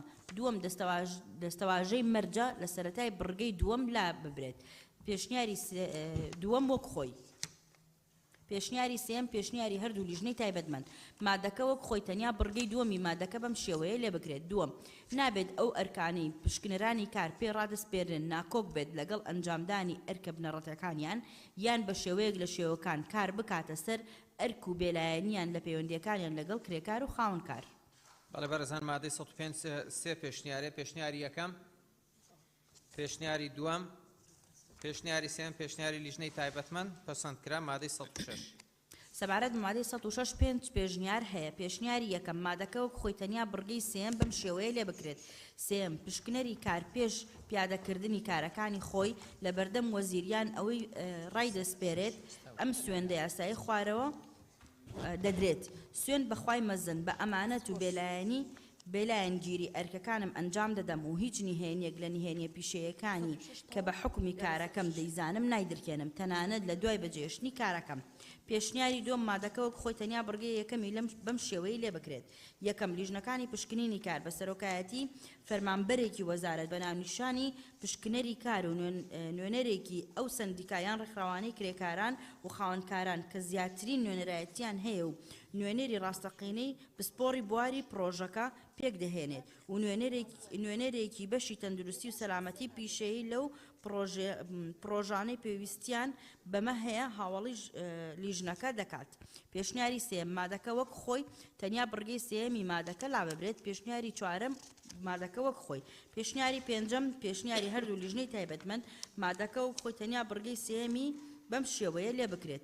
سێم پشکنەری کار پێش پیادەکردنی کارەکانی خۆی لە بەردەم وەزیریان ئەوانەی ڕای دەسپێرێت ئەم سوێندە یاسایی خوارەوە دەدرێت. سوێن بەخوای مەزن بە ڕاستگۆیی و دەستپاکی و بێلایەنگیری ئەرکەکانم ئەنجام دەدەم و هیچ نهێنیەک لە نهێنیە پیشەیەکانی کە بە حکمی کارەکەم دەیزانم نایدرکێنم تەنانەت لە دوای بەجێشتنی ئەم کارەش. بەڵێ بەرەزان مادەی 106 پێنج پێشنیارەیە لەگەڵ یەکەم هەر بەرەزێکی لەگەڵە کەس لەگەڵ نییە لەگەڵ دووەم بەڕێزان کەس لەگەڵ نییە لەگەڵ سێهەم بەڕێزان کەس لەگەڵ نییە چوارەم کەس لەگەڵ نییە پێنجەم پەسەند کرا. بەڕێستەرۆکی پەرلەمان مادەی 107 هیچ پێشنیارێک نییە وەک خۆی. مادەی 107 وەک خۆی پەسەند کرا. بەڕێز سەرۆکی پەرلەمان سەبارەت بە مادەی 108 پێشنیار هەیە. پێشنیاری یەکەم وەک خۆی. پێشنیاری دووەم پێشنیاری هەردوو لیژنەی تایبەتمەند مادەکە وەک خۆی تەنیا بڕگەی یەکەم بەو شێوەیە لێ بکرێت. یەکەم هێزەکانی ئاسایش و ناوخۆ لایەنە پەیوەندیدارەکان پابەند دەبن بە دەنگەوە هاتنی داواکاری لیژنەکان و پشکنینی کار بۆ یارمەتیدانی لە کاتی بەجێگەیاندنی ئەرکەکانیان. بەڵێ بەڕێزان سەبارەت بە مادەی 108 پێشنیارەیە یەکەم وەک خۆی کەس لەگەڵ نییە دووەم پێشنیاری لیژنەکان پەسەند کرا. 109 بەڕێز سەرۆکی پەرلەمان سەبارەت بە مادەی 109 سێ پێشنیار هەیە. پێشنیاری یەکەم ئەم مادەیە لا بردرێ. پێشنیاری دووەم مادەکە وەک خۆی تەنیا لەگەڵ ئەو گۆڕانکاریانەی خوارەوە یەک بڕگەی یەکەم بەو شێوەیە لێ بکرێت. یەکەم بەدەستهێنانی هەر سوودێکی ڕاستە و خۆیان ناڕاستە و خۆ لەو پرۆژانەی کە یاسای کار بەکاری لە هەرێم دەیانگرێتەوە. دوو ئەو مادەیە لەگەڵ مادەی 110 یەک بخرێت. پێشنیاری سێم وەک خۆی. بەڵێ بەڕێزان مادەی 109 سێ پێشنیارەیە بەڕێزێ لەگەڵ یەکەمە کەس لەگەڵ نییە لەگەڵ دووەم بەڕێزان کەس لەگەڵ نییە سێم پەسەند کرا. سەبارەت بە مادەی 110 دوو پێشنیار هەیە. پێشنیاری یەکەم ئەم مادەیە بکرێتە بڕگەیەک بە زنجیرەی سێم بۆ مادەی 109 پێشنیاری دووەم وەک خۆی. بەڵێ مادەی 110 دوو پێشنیارەیە بەڕێزێ لەگەڵ یەکەمە یەک ئەندام لەگەڵە هەر بەڕێزە لەگەڵ دووەمە پەسەند کرا. سەبارەت بە مادەی 111 سێ پێشنیار هەیە. پێشنیاری یەکەم مادەکەوە خۆی تەنیا لە بڕگەی یەکەمدا هەر 90 ڕۆژ جارێک بکرێتە هەر وەرزێک جارێک. پێشنیاری دووەم مادەکە بەم شێوەیە لێ بکرێت. بەڕێوەبەرایەتی گشتی و ڕێکخراوەکان و خاوەنکار و ڕێکخراوەکانی کرێکاران و ئەوانەی زۆرترین نوێنەرایەتیان هەیە هەر یەکە و بەتەنیا هەر 90 ڕۆژ جارێک راپۆرتی تایبەت بە پشکنین و ڕەوشی کار ئامادە دەکەن و بۆ وەزارەت بەرزی دەکەنەوە و ئەمانەی خوارەوە لە خۆ دەگرێت. یەک پەیڕە و ڕێنمایی پەیوەست بە کارەکانی بەشی پشکنین، دوو کارمەندانی بەشی پشکنین، سێ ئامار دەربارەی کاری لیژنەکان و پشکنین کە ئەمانەی خوارەوە لە خۆ دەگرێت. ئەلف شوێنەکانی کارکردن ملکەت بۆ پشکنین و ژمارەی کرێکارەکانیان، با سەردانیکردنی پشکنین، جیم سەرپێچی و سزا سەپێنراوەکان،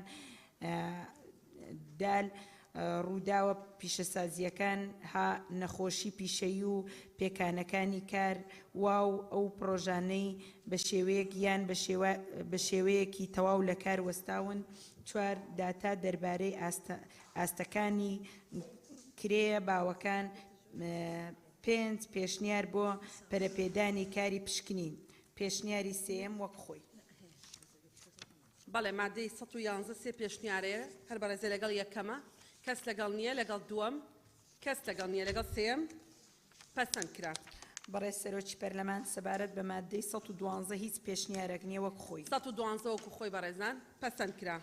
سەبارەت بە مادەی 113 سێ پێشنیار هەیە. پێشنیاری یەکەم مادەکە بەم شێوەی لێ بکرێت هەر کەسێک ئاستەنگ بخاتە بەردەم کاری لیژنەی پشکنین کاریان ڕێگری بکات لە چوونە ژوورەوەی بۆ شوێنەکانی کاریە بە جێگەیاندنی ئەرکەکانی هەروەک لەو یاسایەدا دەقنووس کراوە بە بەندکردن بۆ ماوەی لە 6 مانگ کەمتر نەبێت و بە پێبژاردن لە 5 ملیۆن دینار زیاتر نەبێت سزا دەدرێت. پێشنیاری دووەم وەک خۆی. پێشنیاری سێیەم پێشنیاری هەردوو لیژنەی تایبەتمەند مادەکە بەم شێوەیە لێ بکرێت هەر کەسێک ئاستەنگ بخاتە بەردەم کاری لیژنەی پشکنینی کاریان ڕێگری بکات لە چوونە ژوورەی بۆ شوێنەکانی کاریان بە جێگەیاندنی ئەرکەکانی هەروەکو لەم یاسایەدا دەقنووس کراوە بە بەندکردن بۆ ماوەیەک لە 1 مانگ کەمتر نەبێت یان بە پێبژاردن لە 2 ملیۆن دینار کەمتر نەبێت و لە 5 ملیۆن دینار زیاتر نەبێت. سزا دەدرێت. بەڵێ مادەی 113 سێ پێشنیارەیە بەڕێزە لەگەڵ یەکەمە کەس لەگەڵ نییە، لەگەڵ دووەم بەڕێزان کەس لەگەڵ نییە، لەگەڵ سێم بەڵێ پەسەند کرا. بەڕێز سەرۆکی پەرلەمان سەبارەت بە مادەی 114 دوو پێشنیار هەیە. پێشنیار یەکەم مادەکە وەک خۆی تەنیا خاڵی دووی بڕگەی یەکەم لا بدرێت. پێشنیاری دووەم وەک خۆی. بەڵێ مادەی 114 دوو پێشنیارەیە بەڕێزە لەگەڵ یەکەمە کەس لەگەڵ نییە، لەگەڵ دووەم بەڕێزان پەسەند کرا. بەشی 11 مادەی 114 مادەی 115 ببوورە سەبارەت بە مادەی 115 دوو پێشنیار هەیە. پێشنیار یەکەم مادەکەوە خۆی تەنیا بڕگەی دووەم بەم شێوەیە لێ بکرێت. دوم پێویستە لەسەر خاوەنکار هەڵەی کرێکار بسەلمێنێت و ئەو قەرەبووی لەم بارەدا پێویستە لەسەر کرێکار بە بڕیارێکی دادگا دیاری بکرێت. پێشنیاری دووەم وەک خۆی. مادەی 115 دوو پێشنیارەیە بەڕێزە لەگەڵ یەکەمە کەس لەگەڵ نییە، لەگەڵ دووەم بەڕێزان پەسەند کرا. بەڕێز سەرۆکی پەرلەمان سەبارەت بە مادەی 116 هیچ پێشنیارێک نییە وەک خۆی. مادەی 116 وەک خۆی بەڕێزان پەسەند کرا. بەڕێز سەرۆکی پەرلەمان سەبارەت بە مادەی 117 هیچ پێشنیارێک نییە وەک خۆی. 117 وەک خۆی پەسەند کرا. فەرموو گوڵستان خان. بەڕێز سەرۆکی پەرلەمان سەبارەت مادەی 118 دوو پێشنیار هەیە. پێشنیاری یەکەم ئەو مادەیە بکرێتە بڕگەیەک لە مادەی 116 پێشنیاری دووهەم وەک خۆی. مادەی 118 دوو پێشنیارەیە یەکەم وەک خۆی ببورن. پێشنیاری یەکەم کەس لەگەڵ نییە، دووەم وەک خۆی پەسەند کرا. بەڕێز سەرۆکی پەرلەمان سەبارەت مادەی 119 دوو پێشنیار هەیە. پێشنیاری یەکەم مادەکە وەک خۆی تەنها بڕگەی دووەمی مادەکە لە ببرێت. پێشنیاری دووهەم وەک خۆی. مادەی 119 دوو پێشنیارەیە بەڕێزە لەگەڵ یەکەمە یەک ئەندام هەر بەڕێزە لەگەڵ دووەمە بەڕێزان پەسەند کرا. برای سەرۆکی پەرلەمان سەبارەت مادەی 120 هیچ پێشنیارێک نییە وەک خۆی. 120 وەک خۆی پەسەند کرا. برای سەرۆکی پەرلەمان سەبارەت مادەی 121 سێ پێشنیار هەیە. پێشنیاری یەکەم مادەکە وەک خۆی تەنها بەرگەی دویان بەم شێوەیە لێ بکرێت. دووهەم پێویستە وێنەیەک لە نووسراوی سزادانەکە بنێردرێت بۆ بەڕێبەرەتی کار و کرێکار. پێشنیاری دووەم مادەکە وەک خۆی تەنها بەرگەی یەکەم بەم شێوەیە لێ بکرێت. یەکەم بریاری سەپاندنی سزا بە نووسراوە دەردەکرێت و کرێکاری لێ ئاگادار دەکرێتەوە و لە دوای بەسەرچوونی مادەی ماوەی 10 ڕۆژ لە دەرچوونی بریارەکە بە پێڕاگەیاندراو دادەنرێت. بەڵێ مادەی 121 سێ پێشنیارەیە بەڕێزێ لەگەڵ یەکەمە. برای سەرۆکی پەرلەمان پێشنیاری سێهەم وەک خۆی. بەڵێ سوپاس. هەر بەڕێزێ لەگەڵ یەکەمە کەس لەگەڵ نییە لەگەڵ دووەم بەڕێزان یەک ئەندام لەگەڵ سێم وەک خۆی پەسەند کرا. برای سەرۆکی پەرلەمان سەبارەت مادەی 122 هیچ پێشنیارێک نییە وەک خۆی. 122 وەک خۆی پەسەند کرا. برای سەرۆکی پەرلەمان سەبارەت مادەی 123 هیچ پێشنیارێک نییە وەک خۆی. 123 وەک خۆی پەسەند کرا. برای سەرۆکی پەرلەمان سەبارەت مادەی 124 دوو پێشنیار هەیە. پێشنیاری یەکەم وەک خۆی. بەڵێ. پێشنیاری دووەممان بۆ بخێنەرەوە. هەردوو لیژنەیە. پێشنیاری دووەم پێشنیاری هەردوو لیژنەی تایبەتمەند مادەکە وەک خۆی تەنها خاڵی سێی بەرگەی یەکەم بەم شێوەیە لێ بکرێت. سێ ئاستی پارێزگا و ئیدارە سەربەخۆکان. بەڵێ بەڕێزان مادەی 124 دوو پێشنیارەیە بەڕێزێ لەگەڵ یەکەمە کەس لەگەڵ نییە لەگەڵ دووەم بەڕێزان پەسەند کرا. برای سەرۆکی پەرلەمان سەبارەت مادەی 125 دوو پێشنیار هەیە. پێشنیاری یەکەم مادەکە وەک خۆی تەنها دەستەواژەی دانوستان بکرێتە گفتوگۆ بە کوماڵ. پێشنیاری دووهەم وەک خۆی. مادەی 125 هەر بەڕێزێ لەگەڵ پێشنیاری یەکەمە کەس لەگەڵ نییە دووەم وەک خۆی پەسەند کرا. برای سەرۆکی پەرلەمان سەبارەت مادەی 126 هیچ پێشنیارێک نییە وەک خۆی. مادەی 126 وەکو خۆی بەڕێزان پەسەند کرا. برای سەرۆکی پەرلەمان سەبارەت مادەی 127 هیچ پێشنیارێک نییە وەک خۆی. 127 بەڕێزان پەسەند کرا. برای سەرۆکی پەرلەمان هیچ سەبارەت مادەی 128 هیچ پێشنیارێک نییە وەک خۆی. وەک خۆی 128 وەک خۆی پەسەند کرا. برای سەرۆکی پەرلەمان سەبارەت مادەی 129 هیچ پێشنیارێک نییە وەک خۆی. 129 وەک خۆی پەسەند کرا. برای سەرۆکی پەرلەمان سەبارەت مادەی 130 هیچ پێشنیارێک نییە وەک خۆی. 130 وەک خۆی پەسەند کرا. برای سەرۆکی پەرلەمان سەبارەت مادەی 131 هیچ پێشنیارێک نییە وەک خۆی. 131 وەک خۆی پەسەند کرا. برای سەرۆکی پەرلەمان سەبارەت مادەی 132 هیچ پێشنیارێک نییە وەک خۆی. 132 وەک خۆی پەسەند کرا. برای سەرۆکی پەرلەمان سەبارەت مادەی 133 هیچ پێشنیارێک نییە وەک خۆی. 133 وەک خۆی پەسەند کرا.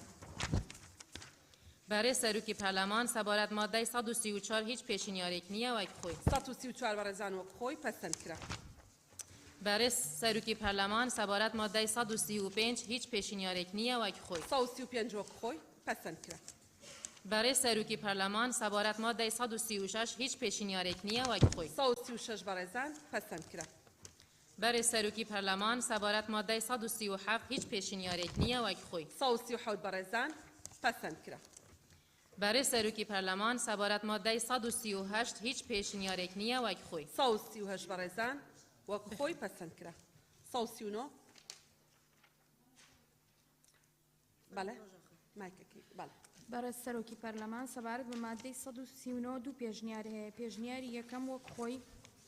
پێشنیاری دووەم پێشنیاری هەردوو لیژنەی تایبەتمەند مادەکە بەم شێوەیە لێ بکرێت لە هەر پارێزگا و ئیدارەیەکی سربەخۆ دادگایەکی کاریان زیاتر پێک دێنرێ بە سەرۆکایەتی دادوەرێک کە لەسەر پێشنیاری دادگای تێهەڵچوونەوەی ناوچەکە لەلایەن سەرۆکی ئەنجومەنی دادوەریەوە دەپاڵێورێت. بەڵێ بەڕێزان 139 دوو پێشنیارێر بەڕێزێ لەگەڵ یەکەمە کەس لەگەڵ نییە لەگەڵ دووەم پەسەند کرا. سەبارەت بە مادەی 140 هیچ پێشنیار نییە وەک خۆی. 140 وەک خۆی بەڕێزان پەسەند کرا. بەڕێز سەرۆکی پەرلەمان سەبارەت بە مادەی 141 هیچ پێشنیار نییە وەک خۆی. 141 وەک خۆی بەڕێزان پەسەند کرا. بەڕێز سەرۆکی پەرلەمان سەبارەت بە مادەی 142 هیچ پێشنیار نییە وەک خۆی. 142 بەڕێزان پەسەند کرا. سەبارەت بە مادەی 143 هیچ پێشنیار نییە وەک خۆی. 143 بەڕێزان پەسەند کرا. سەبارەت بە مادەی 144 دوو پێشنیارەیە. پێشنیاری یەکەم مادەکە بەم شێوەی لێ بکرێت لە کاتی نەبوونی دەقێک لەم یاسایەدا حکومەکانی یاسابەرکارەکانی دیکە لە هەرێم و حکومەکانی ڕێکەوتنامەکانی نێودەوڵەتی کە بەپێی یاسا پەسەندکراوەکان بەپێی یاسا پەسەند کراون پیادە دەکرێت. پێشنیاری دووەم وەک خۆی.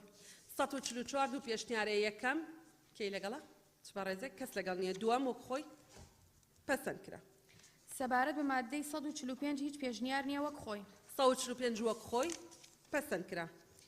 سەبارەت بە مادەی 146 دوو پێشنیار هەیە. پێشنیاری یەکەم ئەم مادەیە لەگەڵ مادەی 147 یەک بخرێت و بەم شێوەی لێ بکرێ. ئەنجومەنی وەزیران بە پەیڕەوێک لەسەر بنەمای ژمارەی هێزی کاری نیشتیمانی و سروشتی پرۆژە و بەردەستی کارامەیی داواکرا و ڕێژەی پابندکراوی بەکارخستنی هێزکاری نیشتیمانی لە پرۆژەکان و هەروەها خزمەتگوزاریە گشتیانەی کە لەلایەن وەزارەت پێشکەش دەکرێن بە پەیڕەوێک دیاری دەکا. پێشنیاری دووەم وەک خۆی. بەڵێ مادەی 146 دوو پێشنیارەیە کێ لەگەڵ یەکەمە هەر بەڕێزێک یەک ئەندام کێ لەگەڵ دووەمە بەڕێزان پەسەند کرا. بەڕێز سەرۆکی پەرلەمان سەبارەت بە مادەی 147 دوو پێشنیار هەیە. پێشنیاری یەکەم مادەکە بەم شێوەی لێ بکرێ. 4 پێشنیار هەیە ببورن. پێشنیار یەکەم مادەکە بەم شێوەی لێ بکرێ. ئەنجومەنی وەزیران بە پەیڕەوێک لەسەر بنەمای ژمارەی هێزی کاری نیشتیمانی و سروشتی پرۆژە و بەردەستی کارامەیی داواکرا و ڕێژەی پابندکراوی بەکارخستنی هێزکاری نیشتیمانی کە 20% کرێکاری ئافرەت کەمتر نەبێت لە پرۆژەکاندا دیاری دەکا. پێشنیاری دووەم مادەکە وەک خۆی تەنیا ئەنجومەنی وەزیران بکرێتە وەزارەت. پێشنیاری سێم وەک خۆی پێشنیاری چوارەم پێشنیاری هەردوو لیژنەی تایبەتمەند مادەکە بەم شێوەی لێ بکرێ. ئەنجومەنی وەزیران بە پەیڕەوێک لەسەر بنەمای ژمارەی هێزکاری نیشتیمانی و سروشتی پرۆژە و بەردەستی کارامەیی داواکرا و ڕێژەی پابندکراوی بەکارخستنی هێزکاری نیشتیمانی لە پرۆژەکاندا دیاری دەکا بەڕەچاوگرتنی بەرکارخستنی کرێکاری ئافرەت. مادەی 147 چوار پێشنیارەیە بەڕێزێ لەگەڵ یەکەمە کەس لەگەڵ نییە لەگەڵ دووەم بەڕێزان کەس لەگەڵ نییە سێهەم کەس لەگەڵ نییە چوارم. بەڵێ پەسەند کرا. مادەی 48 دوو پێشنیارەیە. پێشنیاری 148 دوو پێشنیارەیە. پێشنیاری یەکەم مادەکە بەو شێوەیە لە کارکردن بە یاسای کاری ژمارە هەفتاوەیەکی ساڵی 1970 ڕادەگیرێت. پێشنیاری دووەم وەکو خۆی. مادەی 148 دوو پێشنیارەیە بەڕێزێ لەگەڵ یەکەمە کەس لەگەڵ نییە لەگەڵ دووەم بەڕێزان پەسەند کرا. سەبارەت بە مادەی 149 دوو پێشنیارەیە. پێشنیاری یەکەم وەکو خۆی. پێشنیاری دووەم پێشنیاری هەردوو لیژنەی تایبەتمەند مادەکە بەو شێوەی لێ بکرێت. ئەو گرێبەستانەی کار کە لە ئێستادا بەرکارن دوای چوونە بواری جێبەجەکردنی ئەم یاسایە پێویستە لە ماوەی 6 مانگ لەگەڵ حکومەکانیدا بگونجێت. بەڵێ مادەی 149 دوو پێشنیارەیە بەڕێزێ لەگەڵ یەکەمە کەس لەگەڵ نییە لەگەڵ دووەم بەڕێزان پەسەند کرا. سەبارەت بە مادەی 150 هیچ پێشنیاری نییە وەکو خۆی. 150 وەکو خۆی پەسەند کرا. 150 هیچ پێشنیاری نییە وەکو خۆی. ئەفو دوو پێشنیارەیە. پێشنیاری یەکەم مادەکە وەکو خۆی. پێشنیاری دووەم پێشنیاری هەردوو لیژنەی تایبەتمەندە کە بەم شێوەی لێ بکرێت. یەکەم پێویستە وەزیر ڕێنمایی بۆ ئاسان جێبەجێکردنی حکومەکانی یاسا دەربکات. دووەم وەزیر بە هەماهەنگی لەگەڵ وەزیری ناوخۆ ڕێنمایی ڕێخستنی کاری کرێکاری بیانی لە هەرێم دەردەکات. مادەی 151 بەڕێزان دوو پێشنیارەیە. پێشنیاری یەکەم هەر ئەندامێکی بەڕێزی لەگەڵا یەک ئەندام. پێشنیاری دووەم پەسەند کرا. سەبارەت بە مادەی 52 هیچ پێشنیار نییە وەکو خۆی. 152 هیچ پێشنیار نییە وەکو خۆی. بەڕێزان 152 وەک خۆی پەسەند کرا. تا ئارێ وەڵا زۆر. بەڵێ ببورن. سەبارەت بە مادەی 153 هیچ پێشنیاری نییە وەکو خۆی. مادەی 153 وەک خۆی بەڕێزان پەسەند کرا. سەبارەت بە مادەی 154 دوو پێشنیارەیە. پێشنیاری یەکەم مادەکە بەم شێوەی لێ بکرێت. ئەم یاسایە لە ڕێکەوتی بڵاوکردنەوەی لە ڕۆژنامەی فەرمی وەقایە کوردستان جێبەجێ دەکرێت. پێشنیاری دووەم وەکو خۆی. مادەی 154 هەر بەڕێزێ لەگەڵ یەکەمە کەس لەگەڵ نییە لەگەڵ دووەم بەڕێزان پەسەند کرا. سەبارەت بە هۆیەکانی دەرچواندن سێ پێشنیارەیە. پێشنیاری یەکەم وەکو خۆی. بەڵێ. پێشنیاری دووەم پێشنیاری یەکەم سەبارەت بە هۆیەکانی دەرچوان سێ پێشنیارە. پێشنیاری یەکەم هۆیەکانی دەرچواندن بەم شێوەی لێ بکرێت بۆ ڕێخستنی کار و زامنکردنی بیمەی ئەرک و مافەکانی کرێکار دەسەڵات و مافەکانی خاوەنکار لە هەرێمی کوردستان ئەم یاسایە دەرچوێنرا. پێشنیاری دووەم وەکو خۆی. پێشنیاری سێم پێشنیاری هەردوو لیژنەی تایبەتمەندە و هۆیەکانی دەرچواندن بەم شێوەی لێکرێ بە مەبەستی ڕێخستنی پەیوەندیەکانی کار و زامنکردنی مافەکانی کرێکاران بە پێوەری نێودەوڵەتیەکان و بەرقەرارکردنی هاوسەنگی لە نێوان مافەکانی کرێکار و پابندیەکانی بەرامبەر بە خاوەنکار و شوێنکار و ڕەخساندنی زەمینەی یاسایی گونجاو بۆ گەشەکردنی کەرتی تایبەت پاراستنی هێزکاری نیشتیمانی و ڕەخساندنی ژینگەی لە باری کارکردن بەڕووی تەندروستی و سەلامەتی و پاراستنی مافی کرێکارانی ئافرەت و پاراستنی نەوجوانان و مسۆگرکردنی میکانیزمی گونجاو و دانوسان دانوساند ڕێکەوتن سکاڵاکردن پشکنین و بەدەستێنانی ماف لە بواری کاردا ئەم یاسایە دەرچێنە. بەڕێزان هۆیەکانی دەرچواندن سێ پێشنیارێر بەڕێزە لەگەڵ یەکەمە کەس لەگەڵ نییە لەگەڵ دووەم بەڕێزان کەس لەگەڵ نییە لەگەڵ سێم پەسەند کرا. ئێستا کۆی یاساکە خەینە دەنگدان کۆی پرۆژە یاساکە هەر بەڕێزێک لەگەڵ پەسەندکردنیەتی با فەرمێ دەست بەرزکاتەوە بە کۆی دەنگ پەسەند کرا پیرۆزبایی لە خۆمان لە حکوومەتی هەرێمی کوردستان لە کرێکاران و خاوەنکارانەکەین هیوادارین ئەم یاسایە ببێتە هۆی ڕەخساندنی ژینگەیەکی کاری لە بارتر و گەشەکردنی کەرتی تایبەت لە هەرێمی کوردستان. زۆر زۆر سوپاس بۆ سەرۆکایەتی و ئەندامانی لیژنەی کار و کاروباری کۆمەڵایەتی ئێوە بچنەوە جێگەکانی خۆتان. ئێستا بەڕێزان بابەتەکانی تر ئەخەینە دەنگدان کە سەرۆکایەتی لیژنەی یاسایی دەتوانن دەست بە جێبەجێکردنی بڕگەیەکی تری بەرنامەی کار بکەن. فەرموون.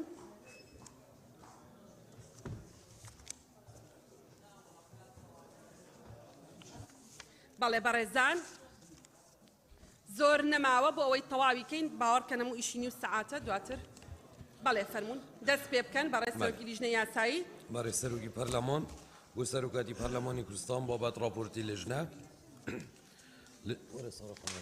بەڵێ فەرموون. راپۆرتی لیژنەی کاروباری یاسایی ڕۆژی دووشەمە ڕێکەوتی 25/1/2023 کاتژمێر 11 پێشنیوەڕۆک و بنەوەی خۆی ئەنجامدا بوو تاوتوێکردنی ڕاو تێبینیەکانی سەرۆکاتی هەرێمی کوردستان سەبارەت گەڕاندنەوەی بەشێک لە یاسای ژمارە 8 ساڵی 2022 یاسای گرتنی کاڵای قاچاق و قەدەغەکراو لە مامەڵە پێکردن لە هەرێمی کوردستاندا عێراق بە مەبەستی دووبارە پێداچوونەوە بە مادەی سێ یاساکە بە پێی حکمی مادەی دەیەمی بەرگەی یەکەم خاڵی 2 لە یاسای سەرۆکاتی هەرێمی کوردستان ژمارەیەکی ساڵی 2005 پێنجی هەموارکراو کە بە نووسراوی ژمارە 1144 دال کە لە ڕێکەوتی 7/8/2022 ڕستەی پەرلەمانی کوردستان کراوە دوای گفتوگۆکردن و تاوتوێکردن لیژنە گەیشتە ئەنجامانەی خوارەوە بە پێی حکمی مادەی 95 بەرگەی یەکەم لە پەیڕەوی ناوخۆی پەرلەمانی کوردستان دوو بژاردە دەخرێتە دەنگدان و بەم شێوەی خوارەوە. بژاردە یەکەم 1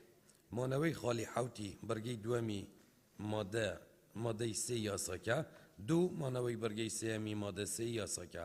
بژاردەی دووەم 1 خاڵی حوتی بەرگەی دووەمی مادە سێ یاساکە بەم شێوەیە لێ بکرێت ڕەوانەکردنی قاچاقچی و ئەو کەسەی مامەڵات بە کاڵای قەدەغەکراو دەکات و شوفێری ئامرۆزی گواستنەوەی کاڵای گیراو و ئەوەنەی لەگەڵیاندا بەشدار وە بۆ دادگای گومرکی. 2 لابردنی بەرگەی سێمی مادە سێ یاساکە. بەڵێ بەڕێزان هەردوو بژاردەکە خەینە دەنگدان هەر بەڕێزێ لەگەڵ بژاردەی یەکەمە. بەڵێ هەر بەڕێزێک لەگەڵ بژاردەی دووەمە بژاردەی یەکەم پەسەند کرا. بەڵێ بۆ سەرۆکایەتی پەرلەمانی کوردستان بابەت راپۆرتی لیژنەی کاروباری یاسایی ڕۆژی چوارشەممە ڕێکەوتی 25/1/2023 کاتژمێر 12 نیوەڕۆ کۆبوونەوەی خۆی ئەنجامدا بۆ تاوتوێکردنی ڕاو تێبینیەکانی سەرۆکایەتی هەرێمی کوردستان سەبارەت بە گەڕاندنەوەی بەشێک لە یاسای ژمارە 11 ساڵی 2022 یاسای هەموار یەکەمی یاسای پاراستن و چاکردنی ژینگە لە هەرێمی کوردستان داش عێراق ژمارەی 8 ساڵی 2008 بەمەستی دووبارە پێداچوونەوە لە یاساکە و لابردنی بڕگەی سێیەمی مادەی تر یاساکە بە پێی حکمی مادەی دەیەمی بڕگەی یەکەمی خاڵی دووەم لە یاسای سەرۆکایەتی هەرێمی کوردستان ژمارەیەکی ساڵی 2005 هەموارکراو کە بە نووسراوی ژمارەدالی 1145 کە لە ڕێکەوتی 7/8/2022 ئاراسی پەرلەمانی کوردستان کراوە دوای گفتوگۆکردن و تاوتوێکردن لیژنە گەیشتە ئەم ئەنجامانەی خوارەوە.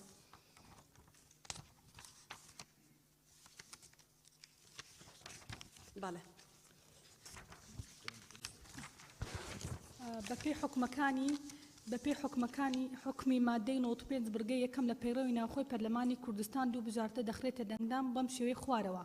یەکەم مانەوەی بڕگەی سێمی مادەی یەکی یاساکە دووەم لابردنی بڕگەی سێمی مادەی یەکی یاساکە. بەڵێ هەردوو بژاردە خێنە دەنگدان هەر بەڕێزێک لەگەڵ مانەوەی بڕگەی یەکەمە هەر بەڕێزێ لەگەڵ بژاردەی یەکەمە. بەڵێ هەر بەڕێزێ لەگەڵ بژاردەی دووەمە بژاردەی یەکەم پەسەند کرا.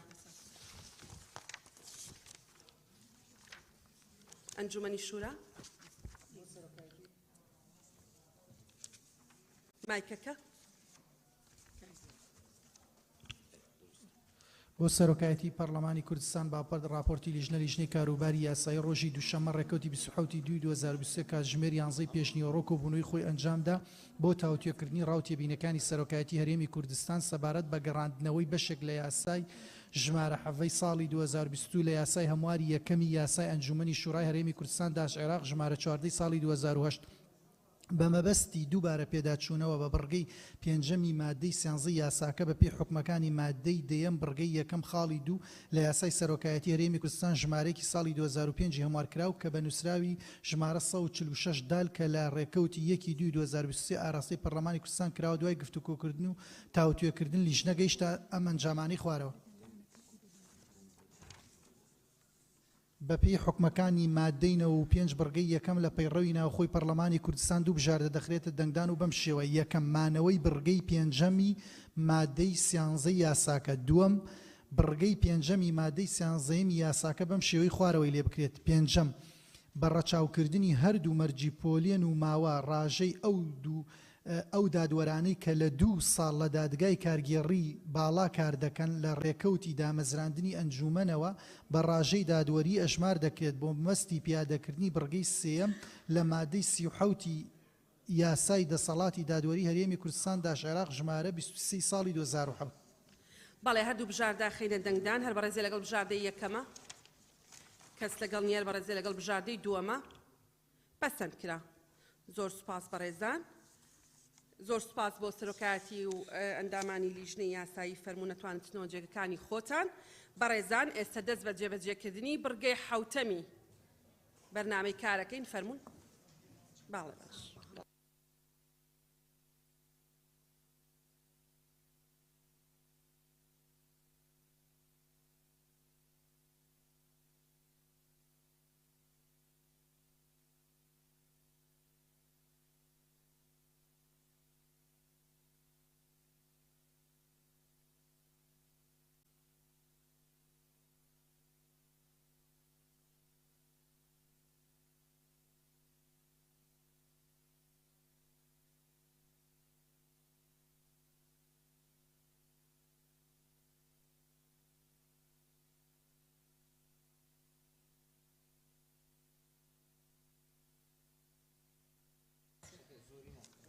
بەڵێ بەڕێزان ئەندامانی پەرلەمانی کوردستان دەنگدان لەسەر دەست لە کارکێشانەوەی ئەم ئەندامە بەڕێزانەی پەرلەمانی کوردستانە خەینە دەنگدان هەر یەکە و بەجیا. دەنگدان لەسەر داواکاری دەست لە کارکێشانەوەی بەڕێز شێرکۆ جەودەت مستەفا هەر بەڕێزێکی ئەندامی پەرلەمان لەگەڵ ئەوەیە پەسەند بکرێ با بفەرمێ دەنگ بدا. پەسەند کرا. بەڕێز مامۆستا ئەبوبەکر عومەر عەبدوڵڵا فەرموون. بەڕێز دکتۆر ئیسماعیل عەلی تاها،